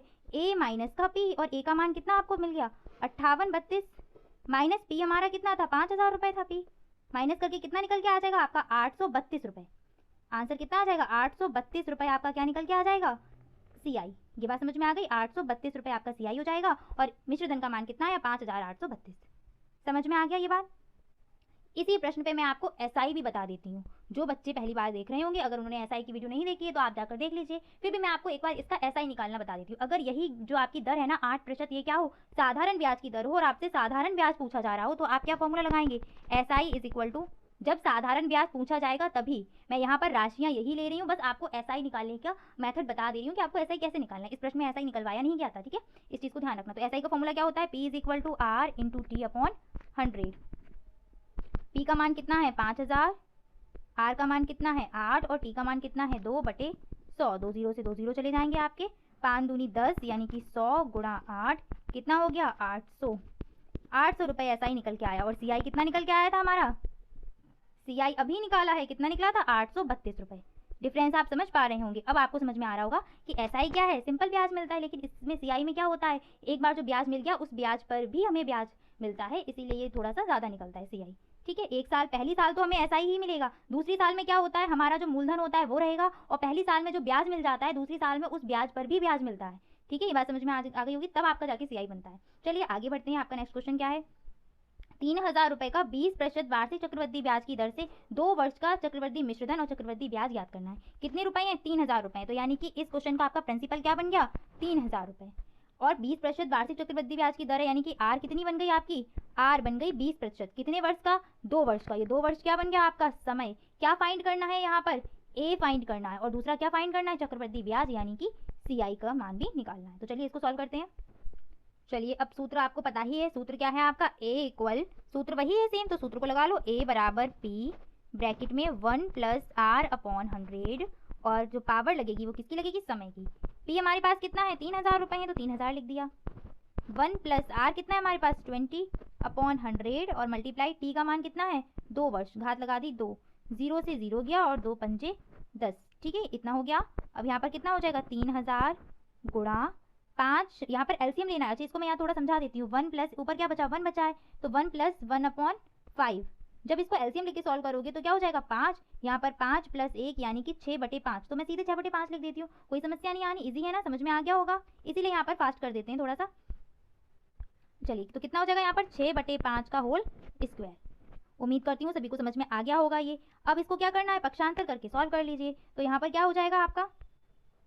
ए is equal to 3000 multiply 6 upon 5 multiply 5, इस तरीके से लिख दें। कैलकुलेशन आसान रहेगी, सीधे सीधे हम जल्दी से डिवाइड दे देंगे इसमें से। चलिए करते हैं। पहले क्या दिया, 5 का दिया तो 5 का 30, 00, फिर 5 का देंगे तो 5 एकम 5, क्या बचेगा, 1 बचेगा, 5 दूनी 10 और 0 यानी कि 12, मतलब 120 आपका बचा। यहाँ पर कितने का मल्टीप्लाई हो जाएगा, 6 छिंग 36 हो जाएंगे। यहाँ पर मल्टीप्लाई कर दीजिए, 12 छिंग 72, कैरी हो जाएगी आपकी 7, और 12 तियां 36 और 7 आपका 43 यानी कि 43, और ये 0 रहा तो 0, यानी कि ए की वैल्यू कितनी निकल के आई, 4320। हमें इस प्रश्न में क्या और निकालना था, CI भी निकालना था। तो CI का फॉर्मूला सभी जानते हैं कि CI इज इक्वल टू क्या होता है, CI बराबर क्या होता है, CI बराबर होता है मिश्र धन में से मूलधन को माइनस कर देना। तो A में से माइनस किया किसको, P को। A का मान कितना था, 4320, और P का मान कितना था हमारे पास, 3000। कितना निकल के आएगा, 1320 रुपए। ये क्या निकल के आ गए, SI। हमसे प्रश्न में दोनों ही पूछे थे तो दोनों ही हमारे आंसर हो जाएंगे। समझ में आ गई बात। उम्मीद करती हूँ आप लोग अब इन क्वेश्चन को सॉल्व कर पा रहे होंगे। ठीक है, दोनों ही आए थे, दोनों को बॉक्स में बंद कर दो। लास्ट में आंसर इनके लिख दिया करो कि मिश्र धन बराबर 4320 रुपए, और CI यहाँ पर मैंने SI कर दिया, कैसे भी C है यहाँ पर। ठीक है, CI करिएगा। चक्रवृद्धि ब्याज कितना है, 1320 रुपए। मासिक ब्याज की दर से चक्रवर्ती मिश्र धन 66-65 रुपए हो जाता है, तो वह धन ज्ञात करिए जो 3 वर्ष तक ब्याज पर रहा हो। तो चक्रवर्ती ब्याज, चक्रवर्ती मिश्र धन यानी कि चक्रवर्ती ब्याज मिला होगा सीधे सीधे। ये तो क्या हो गई, इसको पहचान ही लेंगे, प्रतिशत का निशान लगा है, ये क्या होगी, हमारी सिंपल सी दर होगी।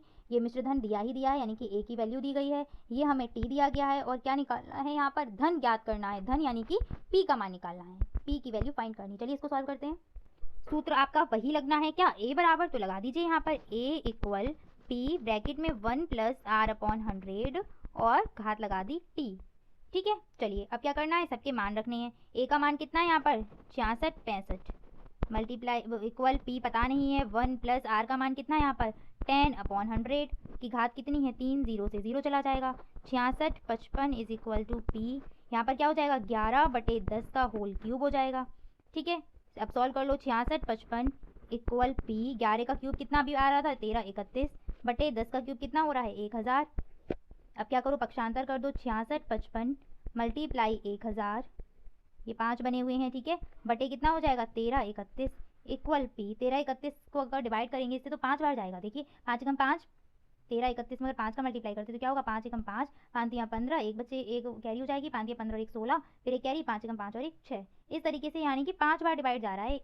तो यहाँ से 5 बार ये काट देते हैं, क्या बनेगा आपका प्रिंसिपल, 5000 रुपये। 5 गुणा 1000 यानी कि 5000 रुपये, यही क्या हो गया आपका आंसर।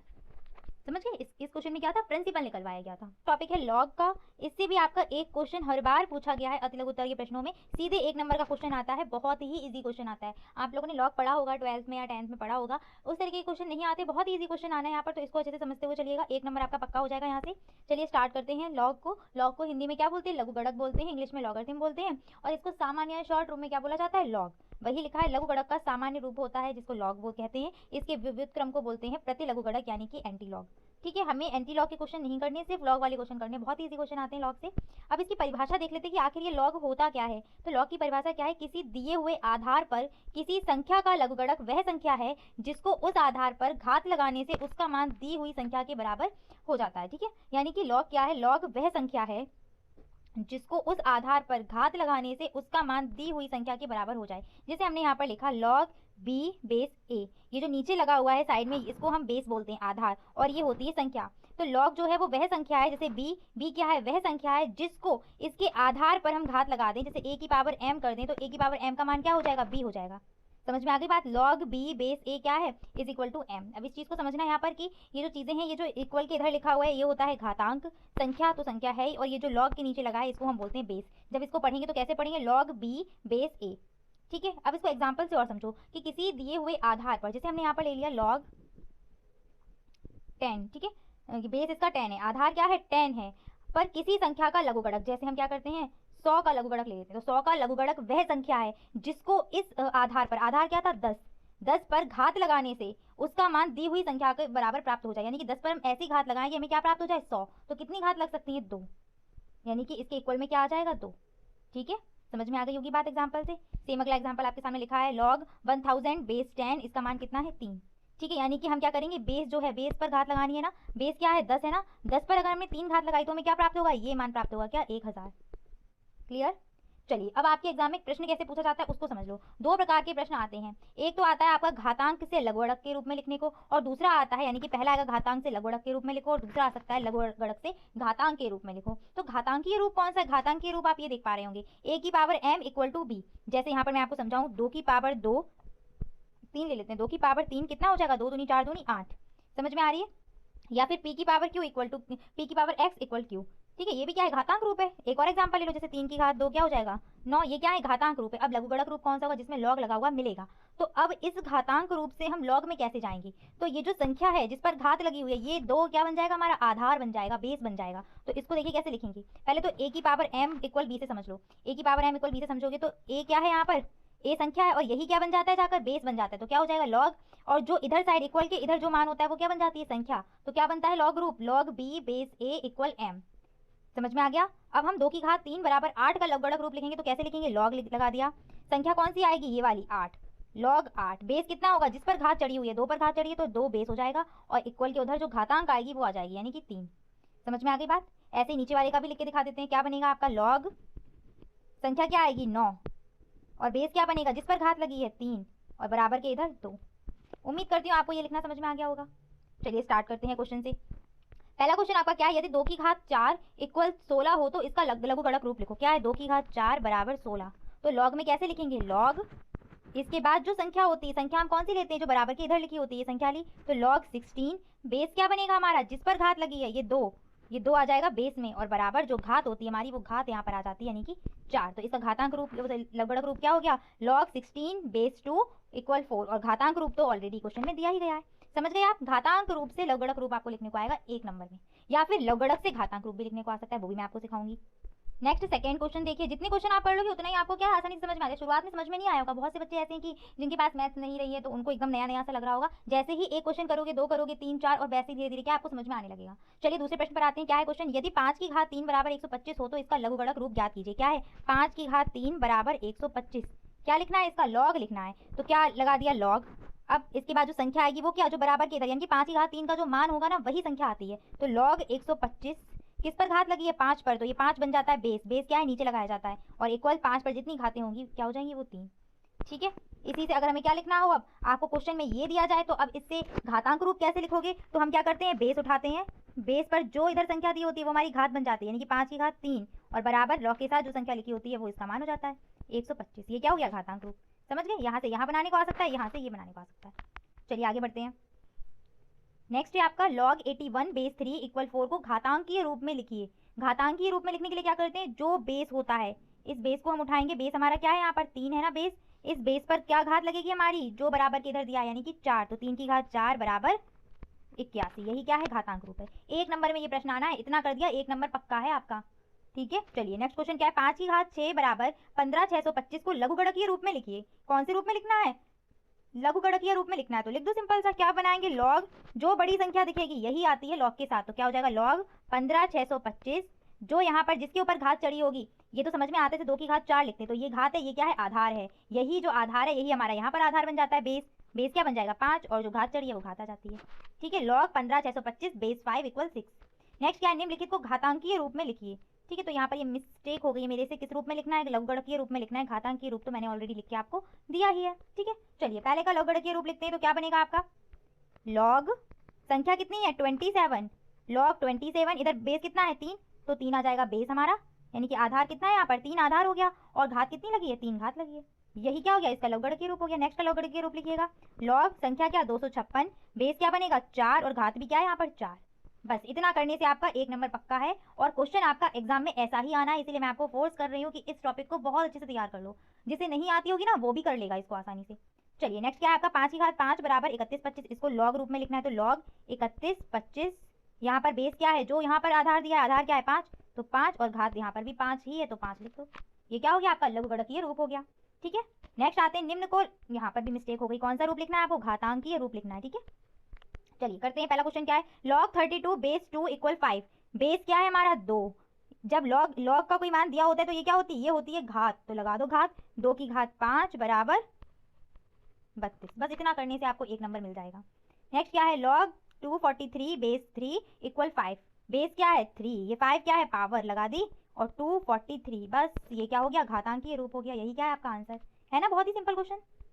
उम्मीद करती हूँ आपको समझ में आए होंगे और आप आसानी से उन प्रश्नों को हल कर सकते हैं। उनको तैयार कर लो, मैं गारंटी से कह सकती हूँ कि आपका 1 नंबर पक्का है, आना ही आना है क्वेश्चन। चलिए अब आगे बढ़ते हैं कि दूसरे क्वेश्चन आपसे कैसे पूछे जा सकते हैं। अभी तक जितने पूछे गए वो उसी टाइप के क्वेश्चन आए हुए हैं। बाकी और किस टाइप के क्वेश्चन आपके डीएलएड में पूछे जा सकते हैं वो अगला टॉपिक है। तो लघुगणक के कुछ नियम होते हैं। पहला नियम क्या है आपका कि यदि आपको किसी भी आधार पर दो संख्याओं का गुणनफल दिया गया है तो होता क्या है कि इसी आधार पर इन दोनों संख्याओं के अलग अलग लघुगणक को योग कर देंगे तो इसी का मान प्राप्त हो जाएगा। कहने का मतलब है कि अगर दो संख्याएं गुणा के रूप में, मतलब दो संख्याओं का लॉग, मतलब दो संख्याएं गुणा के रूप में लिखी हुई हैं, उनका गुणनफल का लघुगणक दिया जाए आपको, जैसे m इंटू n, या मैं और एग्जांपल दे देती हूँ, जैसे आपको x इंटू वाई, यानी कि दो संख्याओं के गुणनफल का लघुगणक किसी भी बेस पर दिया गया हो, ठीक है, तो इन दोनों संख्याओं के अलग अलग लघुगणक के योग के बराबर होता है और समान बेस पर, यानी कि बेस यही रहेगा आपका। तो क्या हो जाएगा, मान log a x किसके योगफल के बराबर, और कौन सा अलग अलग लघुगणक, तो कर दो log x बेस a और नेक्स्ट log y बेस ए। यानी कि कहने का मतलब क्या, अगर मल्टीप्लाई में दिए गए होंगे तो इनका अलग अलग लॉग निकाल दो और क्या लगा दोगे वहाँ प्लस, ठीक है।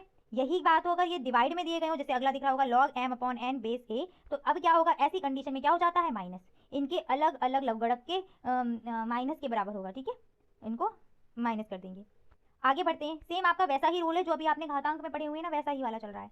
आगे बढ़ते हैं, नियम जो थर्ड है वो क्या है कि अगर संख्या के ऊपर घात लगी होगी तो ये घात क्या होती है, आगे आ जाती है, ठीक है। और फिर हम आगे बाकी क्या लिख देंगे, लॉग, जैसे यहाँ पर क्या लिखा है log m की पावर n बेस a, तो क्या होगा, घात आगे आ जाएगी, यानी कि n log m base a। अब इसको इन सबको मैं आपको एग्जांपल से समझा देती हूँ। जैसे यहाँ पर मैं आपको लिख के दे रही हूँ log बेस है आपका 5, ठीक है, और यहाँ पर देते हैं 3 गुणा 2, तो इसका मान क्या हो सकता है, log बेस सेम रहेगा 5, 3 प्लस log 2 बेस 5 ही रहेगा, ठीक है। यहीं पर ये क्या है, अपॉन में दिए गए, बेस ले लिया 5, 3 अपॉन 7, तो इसको हम कैसे और लिख सकते हैं, log 3 बेस तो आपका 5 ही रहना है, माइनस log 7 बेस क्या रहेगा आपका 5, इस तरीके से लिखा जाएगा, ठीक है। नेक्स्ट थर्ड वाला कैसे लिखा जाएगा, तो थर्ड वाले में क्या है, पावर के ऊपर पावर लगी होने की, बेस हम कुछ भी ले लें, 3 ले लिया बेस 2 की पावर 4, तो क्या होगा, ये पावर आगे आ जाएगी 4 log 2 बेस 3, समझ में आ गया। नेक्स्ट क्या है, log 1 बेस a का मान क्या होता है, 0, ठीक है, log 1 बेस a का मान होता है 0, इसको ध्यान रखना। जब आधार और संख्या दोनों बराबर होंगे और उनका लघुगणक क्या निकल के आता है, 1, ये इंपॉर्टेंट है आपका, और ये आपका एक बार एग्जाम में पूछा भी गया, वहाँ पर आपको दिया था log 10 बेस 10, तो इसका मान कितना हो जाएगा, 1, ठीक है। ट्रिक कैसे बताते हैं लोग, ट्रिक भी इसकी होती कि ट्रिक क्या है कि 10 के ऊपर हम कितनी घात लगाएं कि हमें 10 ही मिलेगा, मतलब ये सॉरी उल्टा बोल गई मैं, ये जो बेस है ना 10, इस 10 के ऊपर हम कितनी घात लगाएं कि हमें ये जो ऊपर 10 लिखा है ये मिल जाए, तो कितनी लगा सकते हैं, 1, इसीलिए क्या होता है, इसका मान 1 होता है। यहीं पर अगर मैं क्या लिख के दूँ आपको, log बेस रहा आपका 10 और यहाँ पर दिया 10,000, तो बताओ 10 के ऊपर कितनी घात लगे कि 10,000 बन जाए, 4 लगानी पड़ेगी, यही 4 क्या है आपका आंसर हो जाएगा, ठीक है। तो इसको ध्यान रखिएगा, ये वाला इंपॉर्टेंट है कि जब आपकी संख्या और आधार समान होंगे तो उनके लघुगणक का मान कितना निकल के आएगा, 1 निकल कर आएगा। नेक्स्ट आपका 6th नियम क्या है कि 0 का जो है लघुगणक किसी भी उस पर आपका कितना निकल के आएगा, अनंत, ठीक है, log 0 base a equal to अनंत। अब आपका फर्स्ट क्वेश्चन आपके सामने है कि log 8 बेस 2 का मान क्या होगा। एक क्वेश्चन आपका ये पक्का है, एक यहाँ से पूछा जा सकता है, या तो उस टॉपिक से आएगा, अगर वहां से क्वेश्चन नहीं आएगा तो इस प्रकार से क्वेश्चन आएगा। अब इसको कैसे सॉल्व करेंगे, तो देखिए क्या दिया है आपका, log 8 बेस कितना है 2, ये 8 को हम क्या कर सकते हैं, 2 की पावर में लिख सकते हैं, लिखिए कितना बनेगा, 2 की घात 3 बनेगा। अभी पढ़ के आए हैं, ये 3 क्या होंगे, आगे आ जाएंगे 3 log 2, और बेस तो यहाँ पर 2 था ही, लॉग जब आपका संख्या और आधार समान होंगे तो उसका मान कितना हो जाता है उनके लघुगणक का, 1, इतने का मान कितना हो जाएगा, 1। अभी ये पढ़ के आए थे ना, log a base a equal to 1, तो 3 मल्टीप्लाई 1 इज इक्वल टू 3, कितना आंसर निकल के आएगा इसका, 3। आगे बात समझ में। चलिए शेयर और लाभांश, ये टॉपिक जो आपका रहने वाला है, ये जो टॉपिक है वो 90% आपको लगने वाला है लाभ और हानि की तरह, इसी की तरह देखते हुए इसको पढ़िएगा, क्योंकि जो आपके क्वेश्चंस आने वाले हैं वो बेसिक क्वेश्चंस आएंगे, बहुत टफ क्वेश्चन नहीं आने वाले हैं। चलिए तो देखते हैं शेयर। अब इसकी जो शब्दावली है उसको एक बार अच्छे से समझना, ठीक है। शेयर क्या होता है, तो शेयर का मतलब क्या है, किसी कंपनी या उद्योग धंधे की शुरुआत करने के लिए बड़ी पूंजी की आवश्यकता पड़ती है, ठीक है। उस बड़ी पूंजी को एकत्रित करने के लिए हम क्या करते हैं, उसको छोटे छोटे भागों में बांट देते हैं, और इन छोटे छोटे भागों को हम क्या कहते हैं, शेयर कहते हैं।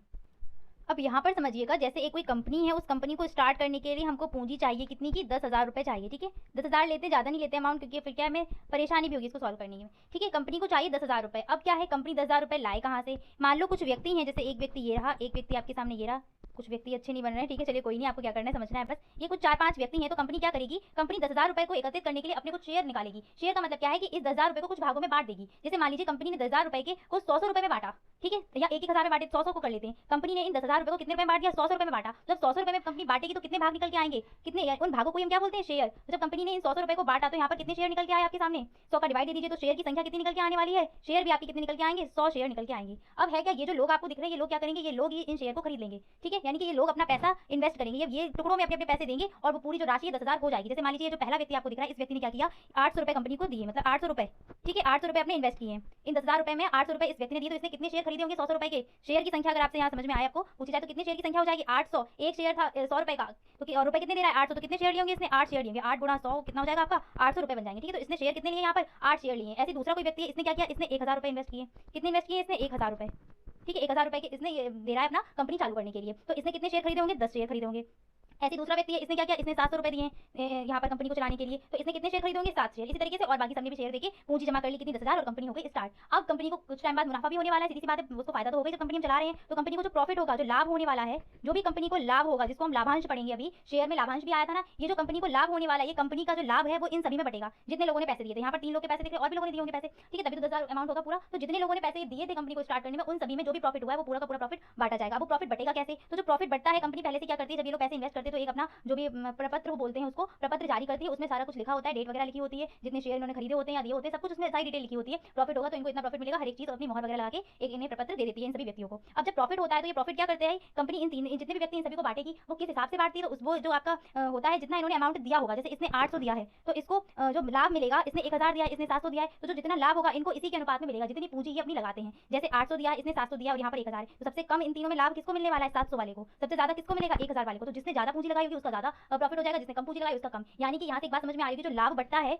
वो इनके द्वारा लगाई गई पूंजियों के अनुपात में बढ़ता है। इन्होंने जितना अपना धन लगाया होगा, जितनी ये राशि लगाई होगी शेयर को खरीदने में, उसी के अमाउंट में इनको, मतलब उसी के हिसाब से इनके अंदर लाभ को बांटा जाता है, ठीक है। चलिए आगे बढ़ते हैं। नेक्स्ट आता है, यहीं पर लिखा होगा अगली लाइन, आवश्यक पूंजी के छोटे छोटे भागों में बांटना ही शेयर कहलाता है। जैसे 10,000 की भी राशि हमने ली थी और कंपनी ने क्या किया, इन 10,000 रुपए को 100 के अकॉर्डिंग बांट दिया, तो आपकी जो बनी थी 100 शेयर बनी थी, ठीक है। अगर ये कंपनी क्या करती, 1,000 में बांटती तो शेयर की संख्या कितनी निकल के आती, 1,000 का डिवाइड कर दो आप लोग, तो कंपनी की तब संख्या निकल के आ जाती 10, यानी कि तब शेयर कितने बनते हैं वहाँ पर, 10 शेयर बनते हैं। चलिए आगे बढ़ते हैं। शेयरधारी क्या होते हैं, तो ये जो व्यक्ति थे ना, जिन्होंने ये अपना पैसा इन्वेस्ट किया था, यानी कि लगाया था उस बैंक को, मतलब जो भी बैंक कह रही हूं मैं, कंपनी को शुरू करने में जो भी अपनी राशि लगाई थी, अपने जो भी शेयर वहां पर दिए थे, वही क्या होते हैं, शेयरधारी या अंशधारी, उनको शेयर होल्डर बोला जाता है, ठीक है, जो अपना धन वहां पर लगाते हैं उस कंपनी को शुरू करने के लिए। तो शेयर लेने वाले व्यक्ति को शेयर होल्डर कहा जाता है। शेयर लेने वाले प्रत्येक व्यक्ति के द्वारा जिस अनुपात में पूंजी को दिया जाता है, उसी अनुपात में उनको लाभांश मिलता है, जो मैंने आपको समझा दिया। जैसे 700 रुपए वाले को लाभांश कम मिलेगा और जो जिसने 1,000 लगाए थे उसको लाभांश ज्यादा मिला होगा। नेक्स्ट आगे बढ़ते हैं। क्वेश्चन आपके में आया था कि लाभांश शेयर के किस मूल्य पर दिया जाता है। क्वेश्चन आपका आया हुआ है, लाभांश शेयर के किस मूल्य पर दिया जाता है। तो मैं एक चीज आपको बताना भूल गई कि जैसे मान लीजिए 10,000 रुपए थे, ठीक है, कंपनी ने अपने शेयर जारी किया कि एक शेयर की जो कीमत है वो कितनी है, 1,000 रुपए। तो यही जो क्या है आपका अंकित मूल्य, कंपनी के द्वारा जो निर्धारित किया जाता है मूल्य, इसको हम बोलते हैं अंकित मूल्य या प्रारंभिक मूल्य। तो जो लाभांश होता है हमेशा अंकित मूल्य या प्रारंभिक मूल्य पर दिया जाता है, इस चीज को ध्यान रखना। अब ये 1,000 रुपए का जो शेयर है जब मार्केट में आएगा तो इसकी वैल्यू कम भी हो सकती है और ज्यादा भी हो सकती है। 1,000 का शेयर हो सकता है 1,050 का बिकने लगे, या फिर हो सकता है कि ये 900 का बिकने लगे। तो ये जो 900 और 1,050 है, ये होता है बाजार मूल्य, और कभी भी बाजार मूल्य पर लाभांश नहीं मिलता, लाभांश मिलता है हमेशा अंकित मूल्य पर, ठीक है। चलिए, बाजार मूल्य कम या ज्यादा हो सकता है। नेक्स्ट आपका है लाभांश। तो लाभांश को समझा दिया मैंने कि जितने में पूंजी लगाएंगे वो लोग, प्रारंभ में जितनी पूंजी लगाते हैं उसी के अनुपात में उनको लाभांश दिया जाता है। तो वही पॉइंट है, किसी कंपनी की शुरुआत करने के लिए लगाई गई प्रारंभिक पूंजी को, पूंजी पर जो लाभ होता है उसको उस लाभ को लगाई हुई पूंजी के अनुसार ही शेयरधारियों में बांटते हैं, यही आपका लाभांश कहलाता है। वास्तविक मूल्य क्या होता है, तो जितने रुपए लगाए जाते हैं, जितने रुपए की कंपनी भाग बनाती है, उसको ही कहते हैं वास्तविक मूल्य, यानी कि जो आपका 100 रुपए या 1,000 रुपए जो निर्धारित करेगी वो हो जाता है उसका अंकित मूल्य, वास्तविक मूल्य। इसको पर वैल्यू भी बोलते हैं, ठीक है, सम वैल्यू भी बोला जाता है। बाजारी मूल्य क्या होता है, तो बाजार में शेयर की कीमत जो लगेगी वही होता है बाजारी मूल्य। यहाँ पर मैं दलाली भी आपको बता दूं कि दलाली क्या होती है। तो दलाली को समझ लीजिए, जैसे हमारे पास शेयर था, 100 रुपए का शेयर निर्धारित किया कि कंपनी ने एक जो शेयर है उसकी कीमत कितनी है आपकी, 100 रुपए है, ठीक है। तो जब आप और शेयर खरीदने में आपने किसी दलाल कौन होते हैं, जो बीच में पड़े हुए होते हैं, जिनके द्वारा हम शेयर को खरीदते हैं, और इस दलाल ने कहा हम 2% की दलाली लेंगे, दलाली वहां पर 2% की है, मूल्य इसका बाजारी मूल्य है शेयर का 100 रुपए, ठीक है, बाजारी मूल्य शेयर का है 100 रुपए, और दलाल जो है वो ले रहा है 2% कह रहा है, मैं 2% दलाली चाहिए। तो अब आपको जो शेयर खरीदना होगा तो आप वहां पर कितने रुपए देंगे, 100 रुपए पर 2 रुपए आपको एक्स्ट्रा और देना पड़ेगा दलाली का, यानी कितने का शेयर आपको पड़ेगा, वो 102 रुपए का। समझ में आ गई बात, ये होती है दलाली। अब मान लीजिए ये तो खरीदने की बात हो गई, किसकी बात हो गई, खरीदने की।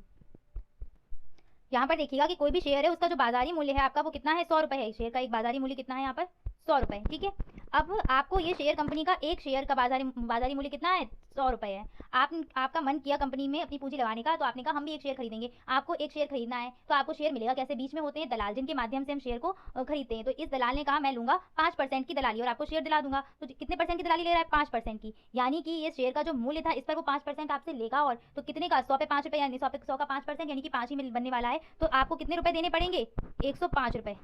ये बात क्लियर हो रही है, आपको ये वाला शेयर खरीदने के लिए कितने रुपए अदा करने पड़ेंगे, 105 रुपये देने पड़ेंगे। ठीक है, अब आप बन गए हैं विक्रेता, आपको अपना शेयर बेचना है। ठीक है, आपको अपना शेयर बेचना है और शेयर की जो कीमत है वो कितनी है, 100 रुपये शेयर की कीमत हम ले रहे हैं। अब बेचेंगे भी आप किसके माध्यम से, किसी न किसी दलाल के माध्यम से आपको बेचना पड़ेगा शेयर। और जब आप बेचने के लिए जा रहे हैं तो इस दलाल ने कहा मैं आपका शेयर बिकवा दूंगा, पर मैं दलाली कितने की लूंगा, 2% की। तो वहाँ पर ये दलाली क्या होती है, इसमें से घटा दी जाती है, यानी कि फिर आपको कितने में बेचना पड़ेगा ये शेयर, 100 रुपये की जगह आपको कितने मिलने वाले हैं, 98 मिलेंगे। ठीक है, 2 रुपये कौन रख लेगा, आपका दलाल। ठीक है, तो इतना सब नहीं समझ में आ रहा है, कोई दिक्कत नहीं, मत समझिए। क्वेश्चंस बस इतना समझना है कि जब दलाली, अगर हम कोई शेयर खरीदने जा रहे हैं, दलाली वहाँ पर है, तो वो दलाली खरीदने के टाइम पर क्या हो जाती है, ऐड हो जाती है। चलिए आगे बढ़ते हैं। आपका जब आपका शेयर कोई बाजार में बिक रहा होता है तो शेयर का जो वास्तविक मूल्य जो होता है उसके कुछ पॉइंट्स हैं। तो पहला पॉइंट है आपका, यदि कोई शेयर बाजार में शेयर के वास्तविक मूल्य से अधिक मूल्य पर बिके तो इसको बोलते हैं प्रीमियम या अधिमूल्य। शेयर का जो मूल्य था, अंकित मूल्य या वास्तविक मूल्य, वो था 100 रुपये, और शेयर को जब बेचा गया तो उसका मूल्य वहाँ पर था, जो बिक रहा था 150 चल रहा था, तो जो बाजारी मूल्य था, तो यहाँ पर इसको क्या बोलेंगे, प्रीमियम। ऐसे यदि कोई शेयर वास्तविक मूल्य से कम मूल्य पर बिक रहा है तो इसको हम बोलते हैं डिस्काउंट या अवमूल्य। ठीक है, और जब कोई शेयर अपने वास्तविक मूल्य पर ही बाजार में बिक रहा होता है तो उसको बोलते हैं समतोल या सममूल्य। ठीक है, अब है आपका पहला क्वेश्चन, हमें क्वेश्चन करने हैं कि क्वेश्चन कैसे हम वहाँ सॉल्व करेंगे। पहला है आपका क्वेश्चन, यदि 3 शेयरधारी क्रमशः 600 रुपये, 800 रुपये और 1000 रुपये मूल्य के अंशों को क्रय करते हैं तो इतने रुपए उनको मुनाफा होता है। अब ये जो 480 रुपये का मुनाफा हुआ है, तो 480 रुपये का मुनाफा होने पर सभी को कितना कितना मिलेगा। ठीक है, सभी ने अपनी राशि लगाई है, कितनी कितनी, 600 लगाई है, एक ने 800 लगाई है और एक ने कितनी लगाई है, 1000 रुपये लगाई है। लाभ कितना हुआ, 480। तो अभी आपको बताया था जो भी लाभ होता है वो इनकी लगाई गई पूंजियों के अनुपात में ही इन तीनों में बांटा जाएगा। चलिए, तो इसको कैसे करेंगे, सबसे पहले थ्योरी क्या लिखनी होगी आपको, व्यक्तियों ने जो भी लगाया है ना, अंशधारियों का अंश, यहाँ पर क्या लिखेंगे, अंशधारियों का अंश, या फिर इनका लाभ का अनुपात। ठीक है, लाभ का अनुपात भी आप लिख सकते हो। लाभ का अनुपात क्या होगा, जिस अनुपात में पूंजी होगी, तो अंशधारियों का लाभ का अनुपात। लाभ का अनुपात पता होगा तभी हम क्या निकाल पाएंगे कि इनका जो 480 रुपये है वो किस हिसाब से इनमें बांटा जाएगा। लाभ का अनुपात कैसे बनेगा, तो पहले का क्या है, 600 रुपये पहले ने राशि लगाई थी, दूसरे ने कितनी लगाई थी, 800 लगाई थी, तीसरे ने कितनी लगाई थी, 1000 लगाई थी। 2 0 से 2 0 गए, 2 0 से 2 0, यानी कि रेशियो क्या बना, 6, 8 और 10। ये अभी भी कट रहा है तो क्या है, 2 से काट दो, 2 3 6, 2 चौके 8 और 2 पंचे 10, यानी कि रेशियो क्या बना आपका, 3:4:5। समझ में आ गई बात। चलिए, तो मैं इस रेशियो को ऊपर लिख देती हूँ, जैसा बता रही हूँ वैसे ही आपको एग्जाम में सॉल्व करना है। 3:4:5, ये इनका लाभ का अनुपात निकल आया। अब इसको क्या करेंगे, इसके बाद हमें लिखना होगा कि रुपये 480, यानी कि 480 रुपये है ना, रुपये 480 पहले व्यक्ति में, रुपये 480 में पहले व्यक्ति को प्राप्त लाभ, पहले व्यक्ति को मिला लाभ या प्राप्त लाभ, प्राप्त लाभ। अब अनुपात से हम कैसे निकालेंगे राशि, तो सबसे पहले क्या है, जो पहला व्यक्ति है उसके अनुपात में कितना आ रहा है, 3 आ रहा है ना, तो हम क्या करेंगे, इस 3 को उठा के रख लेंगे। इसके बटे में क्या आएगा, इन जो तीनों का अनुपात है इसको ऐड कर दो, तो क्या होगा, 3 और 4 कितने हो जाएंगे, 7 और 7 5 12। और इसके बाद जो भी पूर्ण राशि होती है, यानी कि लाभ, लाभ कितना है, 480, 480 रख दीजिए, और कितना निकल के आएगा, 12 चौक 48, यानी कि 40 और 4 तियां 12, यानी कि 120 रुपये निकल के आ रहा है आपका आंसर। ठीक है, पहले व्यक्ति को कितना लाभ मिलने वाला है, 120 रुपये। नेक्स्ट अब क्या करेंगे, यहीं पर अब हमने तीनों व्यक्तियों का पूछा ना, तीनों व्यक्तियों को कितना मिलेगा, पहले का तो निकला है, दूसरे व्यक्ति का निकालना है, तो क्या करेंगे, रुपये 480 में दूसरे व्यक्ति को, यहाँ पर सेकेंड पर्सन लिख देती हूँ, सेकेंड पर्सन को, वहाँ पर दूसरा व्यक्ति ही लिखना, सेकेंड पर्सन को प्राप्त लाभ या मिला लाभ, जो भी करो, प्राप्त लाभ ज़्यादा अच्छा लग रहा है, को प्राप्त लाभ।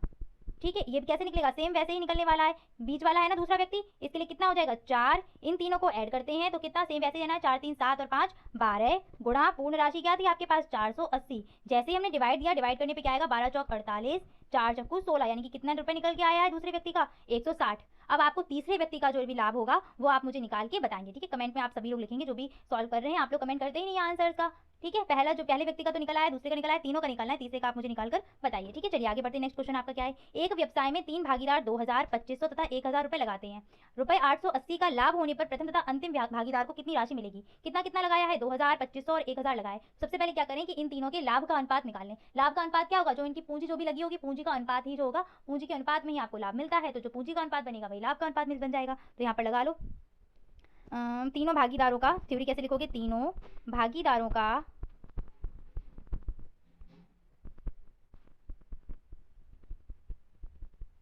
लाभ का अनुपात। ठीक है, इस तरीके से मैं आपको 2-3 क्वेश्चन में थ्योरी बता दे रही हूँ, इसके बाद आप लोग आगे से खुद से लिखिएगा। ठीक है, तो अनुपात कैसे बनाएंगे इसका, 2000 अनुपात 2500 और अनुपात 1000। ठीक है, पीछे से आपकी 3 बिंदी से 3 बिंदी, 2 बिंदी से 2 बिंदी ये गई और फिर ये 2 बिंदी गई, यानी कि क्या बच रहा है रेशियो 20, रेशियो 25, रेशियो 10। ये 5 से और कटेगा, 5 और के 20, 5 25 और 5 दूनी 10, यानी कि 4:5:2 आपका क्या निकल के आ गया, इन तीनों का अनुपात निकल के आ गया। कितना निकल के आया अनुपात, 4:5:2। अब पहले व्यक्ति को जो राशि मिली होगी वो कितनी मिली होगी, इसके अनुपात में मिली होगी। पहले व्यक्ति का क्या है 4, अपॉन में क्या आएगा इन तीनों का योग, तो कितना हो जाएगा 5 4 9 2 11, 4/11 गुणा पूरी राशि यानी कि 880। ये मैं फर्स्ट का निकाल रही हूँ, ठीक है। तो 11 से डिवाइड दो, 11 8 88 यानी कि 80 और 8 चौके 32 यानी कि 320 रुपए निकल के आ गए पहले व्यक्ति के, ठीक है। दूसरे व्यक्ति के कितने निकलेंगे ये आप लोग मुझे कमेंट में बताएंगे। बहुत ही इजी तरीके से बता रहे हैं, समझ में आ रहा होगा आपको, यानी कि सेट, ठीक है। ये जो आपका चैप्टर है, इस चैप्टर से आपका एक प्रश्न हमेशा परीक्षा में पूछा गया है, जो आपका 1 नंबर का आता है। बहुत ही इजी क्वेश्चंस आते हैं, तो इस चैप्टर को बहुत अच्छे से समझना और आसानी से आप अपने प्रश्नों को हल कर पाएंगे। तो चलिए स्टार्ट करते हैं। आपका समुच्चय, समुच्चय क्या होता है, समुच्चय को इंग्लिश में हम बोलते हैं सेट, यानी कि एक ग्रुप होगा। किसका ग्रुप होगा, तो एक निश्चित मतलब एक ऐसी वस्तुओं का ग्रुप होगा, ऐसे वस्तुओं का समूह होगा जो एक जैसी होंगी, एक जैसे गुण वाली होंगी, ठीक है। तो इसकी जो डेफिनेशन बनेगी वो क्या है, वस्तुओं का सुस्पष्ट और सुपरिभाषित समूह क्या कहलाता है, समुच्चय। जैसे मैंने एक समुच्चय ले लिया ए और इसमें सारे के सारे जो अंग्रेजी के स्वर आ रहे हो वो रख दिए, ए ई आई ओ यू, तो ये समुच्चय क्या है। इसमें आप देख पा रहे हैं सारे क्या है, जो इंग्लिश है आपकी अंग्रेजी वर्णमाला उसके सारे स्वर आ रहे हैं, तो यानी कि सारे जो है यहाँ पर ए ई आई ओ यू सभी क्या है, स्वर है, एक जैसा गुण है इनमें। अब अगर ये ना ले तो कोई और भी ले सकते हैं। जैसे यहाँ पर दूसरा अगर समुच्चय लेने की प्रयास करूँ तो क्या, सभी प्राकृतिक संख्याएं, तो जितनी भी प्राकृतिक संख्याएं एक साथ आ गई ना, एक ही जैसे गुण वाली हैं, जैसे 1 2 3 4 5, ये सब क्या आपकी प्राकृतिक संख्याएं एक जैसे गुण वाली हैं। और इनको जब समुच्चय में लिखेंगे तो बस एक कर्ली ब्रैकेट लगा दो और इसके अंदर सारे कॉमा करके लिख दीजिए। यानी कि कहने का मतलब ये है कि समुच्चय या सेट क्या होता है, एक ऐसा समूह होता है वस्तुओं का जिसमें एक निश्चित तरह की वस्तुएं रखी जाती हैं, ठीक है। जॉर्ज कैंटर के अनुसार जो डेफिनेशन है इससे आपको बहुत अच्छी तरीके से समझ में आएगा। इन्होंने कहा है सेट का आशय ऐसे समूह से है जिसमें एक निश्चित तरह के ऑब्जेक्ट्स रखे जाते हैं, ठीक है। एक निश्चित कैटेगरी की, जैसे सम संख्याएं हो गई एक समूह में आ जाएंगी सारी, विषम संख्याएं एक समूह में, अभाज्य संख्याएं एक समूह में, ठीक है। चलिए, तो ऑब्जेक्ट का मतलब है समूह के अवयव को हम बोलते हैं ऑब्जेक्ट। अब समूह को हम लिखेंगे कैसे, तो समूह जो आपका लिखा जाएगा उसके बाहर हम क्या लगाते हैं, एक कर्ली ब्रैकेट। कर्ली ब्रैकेट के अंदर हम जो भी समूह के अवयव होते हैं उनको लिखते हैं, यानी कि जो भी संख्याएं लिखी जाएंगी वही इनके अवयव कहलाती हैं। जैसे यहाँ पर आप पहला देख पा रहे होंगे, सेट क्या लिखा है, एन। एन का मतलब है आपका नेचुरल नंबर। तो इसके अंदर देखो सारी प्राकृतिक संख्याएं 1 2 3 4 डॉट डॉट डॉट, यानी कि अनंत तक जितनी प्राकृतिक संख्या है उन सभी का ये क्या है, समुच्चय है। सेकंड है आपका A is equal to A E I O U, तो इसमें क्या दिख रहा है आपको, ये सेट है किसका, अंग्रेजी वर्णमाला के सारे स्वरों का ये सेट है। ई यहाँ पर मैंने इवन नंबर्स के लिए लिया है, तो आप देख पा रहे हैं 2 4 6 8 10 डॉट डॉट डॉट, यानी कि सारी की सारी आपकी सम संख्या आ जाएंगी इसमें, इस समुच्चय में, ठीक है। अब समुच्चय के अवयव को समझते हैं। तो समुच्चय का अवयव क्या होता है, तो ये जो ब्रैकेट की हमने अंदर जितनी भी संख्या या जो भी हमने चीजें लिखी थी, अब हम फलों के नाम भी लिख सकते हैं, ठीक है। आम केला अंगूर सेब संतरा, तो वहाँ पर क्या हो जाएगा, फलों के नाम का समुच्चय हो गया, फलों का समुच्चय हो गया, ठीक है। सब्जियां रख दी तो सब्जियों का हो जाएगा। तो जो भी इस ब्रैकेट के अंदर संख्या या कोई प्रतीक चिन्ह या कुछ भी लिखा होगा वही क्या कहलाता है, उस समुच्चय का अवयव कहलाता है। जैसे पहला आप देख पा रहे हैं ए इज इक्वल टू 11, समुच्चय का कर्ली ब्रैकेट स्टार्ट किया, उसके अंदर 11 12 13 14 15 और कॉमा लगा के इनको लिखा जाता है। तो आप कह सकते हैं 11 क्या है, एक का अवयव है, 12 क्या है, एक का अवयव है, ऐसी 15 क्या है, समुच्चय ए का अवयव है। ऐसे बी आप देखो, बी इज इक्वल टू क्या लिखा है, ए ई आई ओ यू, तो जैसे अगर मैं पूछूं यू क्या है, तो यू अवयव है किसका, ए का। अब जब इस चीज को संकेत में प्रदर्शित करना हो तो इसके लिए एक आपका चिन्ह है जो क्या है, इस तरीके का ई सा बनता है, इसको बोलते हैं बिलोंग्स टू। अगर हमें ये लिखना हो कि यू बी का अवयव है तो कैसे लिखेंगे हम, यू बिलोंग्स टू बी, ठीक है। यू किसको बिलोंग कर रहा है, समुच्चय बी को। अब मान लीजिए 13 लिखना है, तो 13 किसका अवयव है, ए का, तो कैसे लिखेंगे, 13 बिलोंग्स टू, यानी कि ई का साइन लगाया, बिलोंग्स टू किसका समुच्चय, कौन सा समुच्चय का है, ए समुच्चय का, तो समुच्चय ए, 13 बिलोंग्स टू समुच्चय ए। ऐसे आप लिखना चाहे 12 को, तो 12 को क्या लिखेंगे, 12 बिलोंग्स टू ए, इसको पढ़ते हैं बिलोंग्स टू, ठीक है। चलिए अब बात करते हैं समुच्चय के अवयवों की संख्या की। तो ए में आप बता सकते हैं कितने अवयव हैं, 1 2 3 4 5, तो ए में अवयवों की संख्या क्या है, 5। अब इन अवयवों की संख्या को संकेत में कैसे लिखेंगे, तो उसके लिए यहाँ पर मैंने लिखा है, यदि समुच्चय ए में 5 अवयव हों तो समुच्चय की संख्या संकेत रूप में कुछ इस तरीके से लिखी जाती है, number of set A, N means number, और ए का मतलब है सेट ए कितने हैं, यहाँ पर हमने एम लिया था तो हमने एम रख दिया, ठीक है। ऐसे अभी मैं आपको इस वाले समुच्चय का नंबर लिखकर दिखाती हूँ, तो कैसे लिखोगे, समुच्चय ये वाला जो ऊपर वाला है ना, ए इज इक्वल टू 11 12 13 14 15 का, तो कैसे लिखेंगे, एन यानी कि number of set A is equal to कितने थे आपके 5, तो 5 आ जाएगा। बी के लिखने तो बी में भी कितने हैं आपके, नंबर ऑफ सेट बी कितने हैं, ए ई 1 2 3 4 5, इसमें भी आपके कितने हो जाएंगे 5, ठीक है। अगला जो नीचे सेट लिखा हुआ है बी इज इक्वल टू 3 5 7 9, अब इसको लिखना तो कैसे लिखोगे, number of B is equal to 4, ठीक है। इसमें कितने अवयव है, 4 अवयव हैं। अगर जैसे 5 को प्रदर्शित करना हो तो 5 को यहाँ कैसे किया जाएगा, 5 इज बिलोंग्स टू बी, यानी कि 5 क्या है, बी का अवयव है, इस तरीके से इनको लिखा जाता है। चलिए अब देखते हैं समुच्चय को प्रदर्शित करने की विधियां। तो समुच्चय को प्रदर्शित करने की दो विधियां, पहली आपकी रोस्टर विधि और दूसरी आपकी समुच्चय निर्माण विधि। तो रोस्टर विधि में क्या है, जैसे भी अवयव हो उनको कॉमा करके लिख दीजिएगा। जैसे हमने पहले क्या लिखा, ए इज इक्वल टू 2 3 5 7, तो ये कॉमा करके रोस्टर विधि में कॉमा करके लिखा जाता है। आपको अब सेट ऑफ बिल्डर विधि या फिर आपकी गुण विधि में लिखना हो तो कैसे लिखते हैं। अब यहाँ पर आप देखो 2 3 5 7 क्या है, अभाज्य संख्याएं हैं या नहीं अभाज्य संख्याएं, तो इनको लिखने के लिए हमें क्या करना पड़ेगा, ये तो हम जान गए कि ये क्या है, अभाज्य संख्याएं सारी की सारी। अब इसको देखिए लिखते कैसे, तो यहाँ पर हमने ए लिखा, ए था ना, ए लिख दिया, ब्रैकेट लगाया कर्ली ब्रैकेट। अब हम लेंगे यहाँ पर एक्स, हमने कोई भी संख्या ले ली, एक्स 2 पॉइंट लगाए, इसको बोलते हैं सच दैट एक्स अब ये जो x है ये बताएगा कि ये जो यहाँ पर समुच्चय दिया है ये है क्या, तो यहाँ होगा क्या x such that x is x फिर क्या है ये अभाज्य संख्या है, वो भी कितनी है पहली 4 अभाज्य संख्या है, तो यहाँ पर लिख जाता है प्रथम 4 अभाज्य संख्या। ठीक है, प्रथम 4 अभाज्य संख्या। ठीक, इस तरीके से नेक्स्ट आपका क्या है b is equal to a e i o u, तो कॉमा करके तो हम रोस्टर विधि में लिख देते हैं। अब और वैसे अगर लिखना है तो क्या लिखा जाएगा bracket curly bracket start x such that x अंग्रेजी वर्णमाला के स्वर, ये आपकी क्या है निर्माण विधि है। ऐसे c इज इक्वल टू 1 3 5 7 9 ये सारी क्या दिखनी विषम संख्या है, और इसको अगर इस तरीके से लिखना है निर्माण विधि में तो x सच दैट x प्रथम 5 विषम संख्या है। ठीक है, इस तरीके से इनको लिखा जाएगा। ऐसे मैं एक और आपको बता देती हूँ,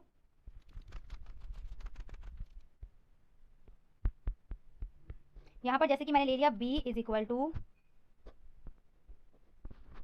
2 4 8 6 10।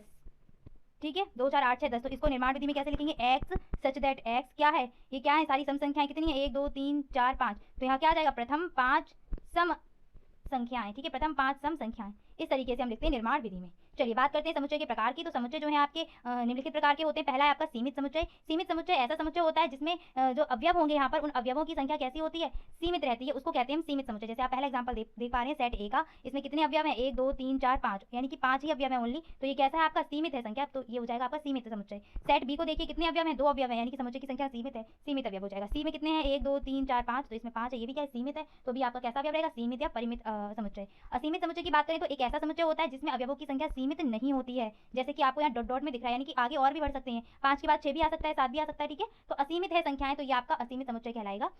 बी वाला देख लो 5 10 15 20, यानी कि 5 से विभाजित होने वाली संख्याएं सारी दी जा रही है, यानी कि 5 के गुणज दिए जा रहे हैं, तो 25 30 35 40 45 डॉट डॉट लगाए अनंत तक जाएंगे हम, यानी कि असीमित है संख्या, तो इसलिए कैसा समुच्चय आपका असीमित समुच्चय।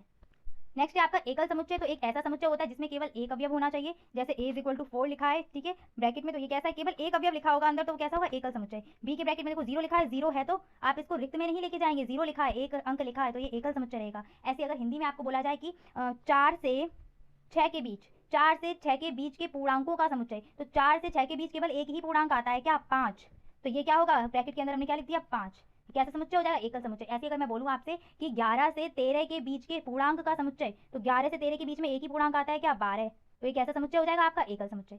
ठीक है, चलिए आगे बढ़ते हैं। रिक्त समुच्चय, तो रिक्त समुच्चय क्या हो जाएगा आपका नल सेट और एम्प्टी सेट, यानी कि जिसमें अवयव नहीं होंगे, ऐसा समुच्चय जिसमें कोई अवयव नहीं होता है, और इसको प्रदर्शित करते हैं फाई से, ये जो 0 करके काट देते हैं ना इसको हम बोलते हैं फाई, और ये आपका ग्रीक भाषा का शब्द है। ठीक है, इसको जब प्रदर्शित करना हो तो या तो खाली ब्रैकेट बना दो, ब्रैकेट और ब्रैकेट के अंदर कुछ भी नहीं लिखो, या फिर फाई, तो इस फाई का मतलब क्या है आपका रिक्त समुच्चय, खाली समुच्चय है, कुछ है नहीं, कोई अवयव नहीं है उसमें। ठीक है, चलिए समान समुच्चय की बात करते हैं। इक्वल सेट, तो ऐसे समुच्चय होते हैं इसमें जिनमें अवयवों की संख्या समान होती है, जैसे सेट ए आपको दिया है 3 5 7 9, और सेट बी की बात करें तो ये आपको दिया है 9 5 7 3। अगर आप देखें तो अवयव इसमें क्या है समान है, 3 यहाँ भी आ रहा है 3 यहाँ भी आ रहा है, 5 यहाँ भी है 5 यहाँ भी है, 7 ऊपर वाले में भी है 7 बी में भी है, और 9 ए में भी है 9 बी में भी, यानी कि इसमें अवयव की संख्या समान है, बस क्रम हमने आगे पीछे कर दिया। इसका मतलब क्या होगा कि ये समुच्चय दोनों कैसे हैं आपस में समान है। ठीक है, तो समान समुच्चय में क्या हो जाएगा जिसमें अवयवों की संख्या समान होनी चाहिए। ठीक है, समान अवयवों की संख्या समान का मतलब है देखने में समान, अंक समान होने चाहिए। ठीक है, नेक्स्ट आते हैं तुल्य समुच्चय। तो इसमें क्या है, इसमें अवयवों की संख्या समान हो, जैसे ए में क्या है आपका 1 3 5 7, तो अगले बी में भी क्या होंगे 4 ही अवयव होने चाहिए। ठीक है, ऊपर वाले में 4 अवयव थे ना, नीचे वाले में 4 अवयव होंगे, हो वो कुछ भी सकते हैं, जैसे बी में क्या है रीमा गीता सीता रीता, इस तरीके से। आपको और मैं एग्जांपल दे देती हूँ समान समुच्चय के, तो इसमें आप किस तरीके से लिख सकते हैं ए इज इक्वल टू 2 5 6, रुकिए 2 2 4 और 6, ये मैंने आपको दे दिया, और बी में मैंने आपको दे दिया 4 6 2। तो देख पा रहे हैं जो भी अवयव दिए गए हैं वो क्या है बस आगे पीछे कर दिए, बाकी सेम अवयव यहाँ पर दिया है, तो ये आपका समान समुच्चय में चला जाएगा। तुल्य समुच्चय की बात करें तो यहाँ पर हमने एक सेट ले लिया ए, जिसमें है आपका 1 11 12 13, ये मैंने ले लिया एक सेट। ऐसे ही अगर बी सेट ले लिया और उसमें मैंने लिख दिया मोहन राकेश सोहन, तो ये भी क्या है अवयव समान आ रहे हैं, 3 ऊपर भी हैं 3 नीचे भी हैं, तो ये आपका बन जाएगा तुल्य समुच्चय। ठीक है, 3 प्रकार के क्वेश्चन आपके बनेंगे। जैसे आपको मान लीजिए 2 समुच्चय दे दिए, एक आपका सेट ए है और एक आपका बी है, तो पहला जो आपका टाइप रहेगा वो क्या रहेगा, आपको ए यूनियन बी निकालना होगा। ठीक है, दूसरा आपसे पूछा जा सकता है कि आप ए इंटरसेक्शन बी निकालिए, और तीसरा आपसे पूछा जा सकता है कि ए माइनस बी का मान ज्ञात करिए। ठीक है, तीनों प्रकार के क्वेश्चन मैं आपको इस लेक्चर में कराऊंगी, इसलिए थोड़ा सा धैर्य बनाकर वीडियो को देखिएगा लास्ट तक, और आपका 1 नंबर पक्का हो जाएगा। फटाफट से अपने दोस्तों को शेयर करिएगा, और उनके लिए भी क्लास हेल्पफुल रहने वाली है। चलिए स्टार्ट करते हैं। आपका यूनियन, सबसे पहले हम निकालना सीखेंगे यूनियन। तो यूनियन को अपने माइंड में सेट करिएगा कुछ इस तरीके से, जैसे आपने लासा और मासा निकालना सीखा था ना। लासा में क्या होता था कि जो चीज़ कॉमन है उसको भी लेते थे, और जो कॉमन नहीं है उसको भी लेते थे, है ना। और मासा में क्या होता था सिर्फ कॉमन और कॉमन ही लिया जाता था। यहाँ पर मान लीजिए आपके सामने 2 सेट में यहाँ बना रही हूँ। पहला सेट है आपका ए, ये वाला सेट है आपका ए, और ये रहा आपका बी सेट। जब हमें यूनियन की बात की जाएगी तो यूनियन का मतलब होता है कि जो चीज़ क्या हो दोनों में आएगी, मतलब हर एक चीज़ चाहे वो ए का हो पार्ट, चाहे वो बी का पार्ट हो, कॉमन हो या ना हो, सारा का सारा पार्ट आपका आता है यूनियन में। ठीक है, मैं कुछ इस तरीके से पेंट सा कर रही हूँ, तो यहाँ पर आप समझ पा रहे होंगे कि यूनियन को अगर हम ड्रॉ करेंगे तो ये जो आपको दिख रहा होगा ये पूरा का पूरा पार्ट येलो और ब्लू से जो मैंने किया हुआ है लाइन, ये सारा का सारा क्या है आपका यूनियन। यहीं पर अगर मैं आपको इंटरसेक्शन समझाना चाहूँ तो इंटरसेक्शन जो पार्ट होता है वो होता है कॉमन पार्ट, जो पार्ट आपको ए और बी दोनों में कॉमन मिल रहा हो, यानी कि जहाँ पर आपको येलो और ब्लू दोनों कलर मिल रहे हैं वो कौन सा एरिया है, सिर्फ और सिर्फ ये वाला है। ठीक है, जिसको मैंने अभी ग्रीन कर दिया है। तो ये जो आपका रहेगा ये क्या रहेगा, इंटरसेक्शन की बात समझ में आ गई, इतना सा एरिया आपका क्या रहेगा, इंटरसेक्शन।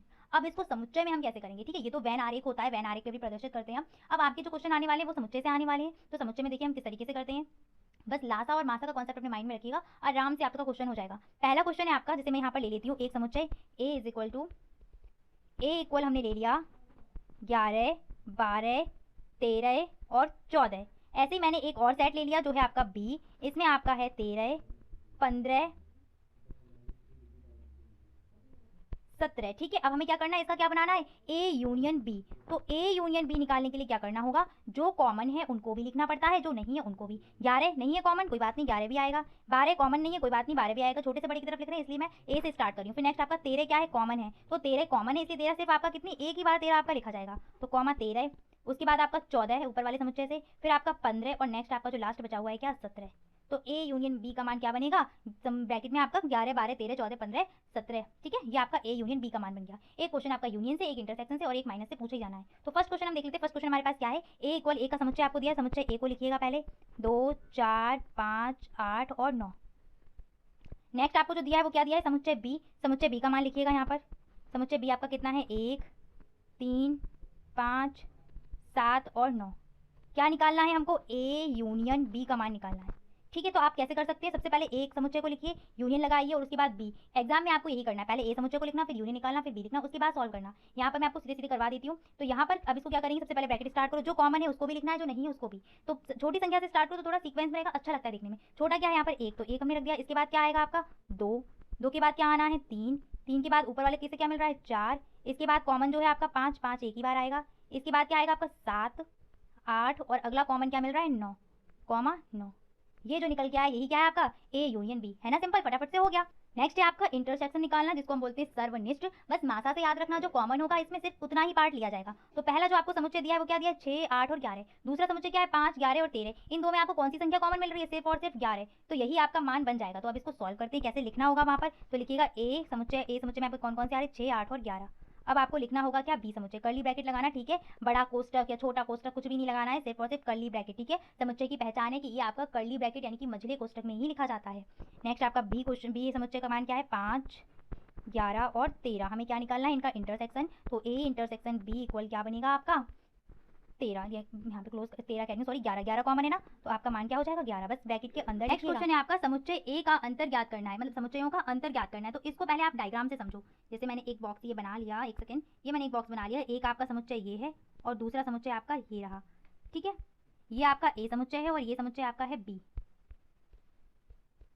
ये आपका ए समुच्चय है, सॉरी, और ये समुच्चय है आपका बी। तो इनका माइनस का मतलब क्या होता है, माइनस को देख लीजिए। माइनस का मतलब है आपका कि जो पार्ट आपका ए का बी में आ रहा है वो सारा का सारा चला जाएगा, यानी कि छायांकित जो भाग मैं कर रही हूँ वो वाला आपका बचेगा। जैसे ए का कौन सा पार्ट बी में जा रहा है वो वाला माइनस हो जाएगा, बाकी जो मान बचेगा वो आपका कौन सा बचेगा, ए का मान बचेगा, और जो मान बचेगा वही आपका आंसर रहेगा। अगर वैन आरेख से समझ में नहीं आ रहा है तो क्वेश्चन से समझिएगा इस तरीके से। पहला क्वेश्चन आपका क्या है, ए इक्वल 2, 3 और 5। कभी कभार होता है ना कि हमें नहीं समझ में आ पाता है बैन डायग्राम से, ये आपको इस तरीके से बहुत अच्छे से समझ में आने वाला है। और बी का मान आपका कितना है 5, 7, 3।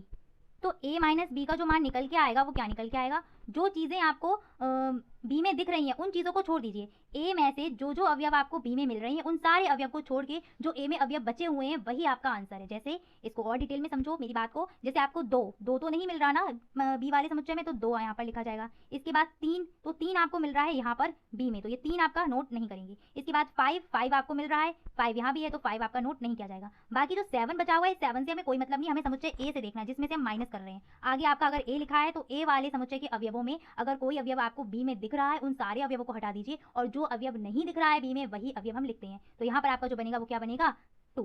ठीक है, अगर यहीं पर मैं इसको उल्टा करके आपसे पूछूं कि बी माइनस ए क्या बन के आएगा, तो अब हम बी में से माइनस कर रहे हैं ना, तो बी में से देखिए कौन कौन से ऐसे अवयव हैं जो ए में आ रहे हैं। जो बी के अवयव ए में आपको मिल रहे होंगे वो बी में से हटा दो, बाकी के जो बी के अवयव बचे हैं वही आंसर हो जाएगा। तो बी में आपके कौन कौन से थे, 5, 7 और 3, और इन 5, 7 और 3 में से 5 भी आपका ए में मिला था तो ए 5 नहीं आने वाला, 3 मिला था तो 3 भी नहीं आने वाला, क्या बचा 7, तो ये 7 हो जाएगा। बस मेरी बात को ध्यान रखना, यहाँ पर मैंने निकाला है b माइनस ए और यहाँ निकाला हुआ है a माइनस बी, पलटने से आंसर भी बदलेगा।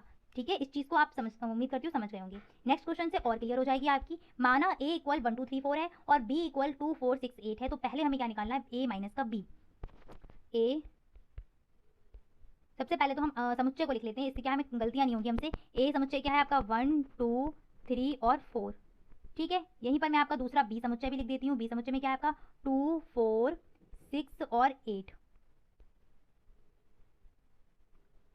क्या निकालना है, सबसे पहले हमें a माइनस का b निकालना है। तो मेरी बात सुनिएगा, a के वे अवयव जो v में होंगे उनको छोड़कर a में जो अवयव बचे होंगे वही अवयव नोट किए जाते हैं। तो 1 2 3 4 में से कौन कौन है आपका 2 और 4 हैं, तो 2 और 4 को हटा दो और इनकी जगह जो बचे हुए हैं उनको नोट कर लो। 2 और 4 को हटा दिया, अब कौन बचा आपका 1 3। अब यहीं पर इसको पलट के भी पूछा है b माइनस a का, तो फिर से मेरी बात को सुनना ढंग से, b के वे अवयव जो a में हैं उनको छोड़कर b में जो अवयव बचे हुए हैं वही नोट करने हैं। कौन कौन से थे, 2 और 4 थे, तो b में बचे हुए कौन से थे, 6 और 8, तो आपका आंसर क्या हो जाएगा 6, 8। ठीक है, बस इतना याद रखो, जिसमें से जो आपका आगे लिखा होगा उसी के अवयव पे हमारा फोकस होना चाहिए।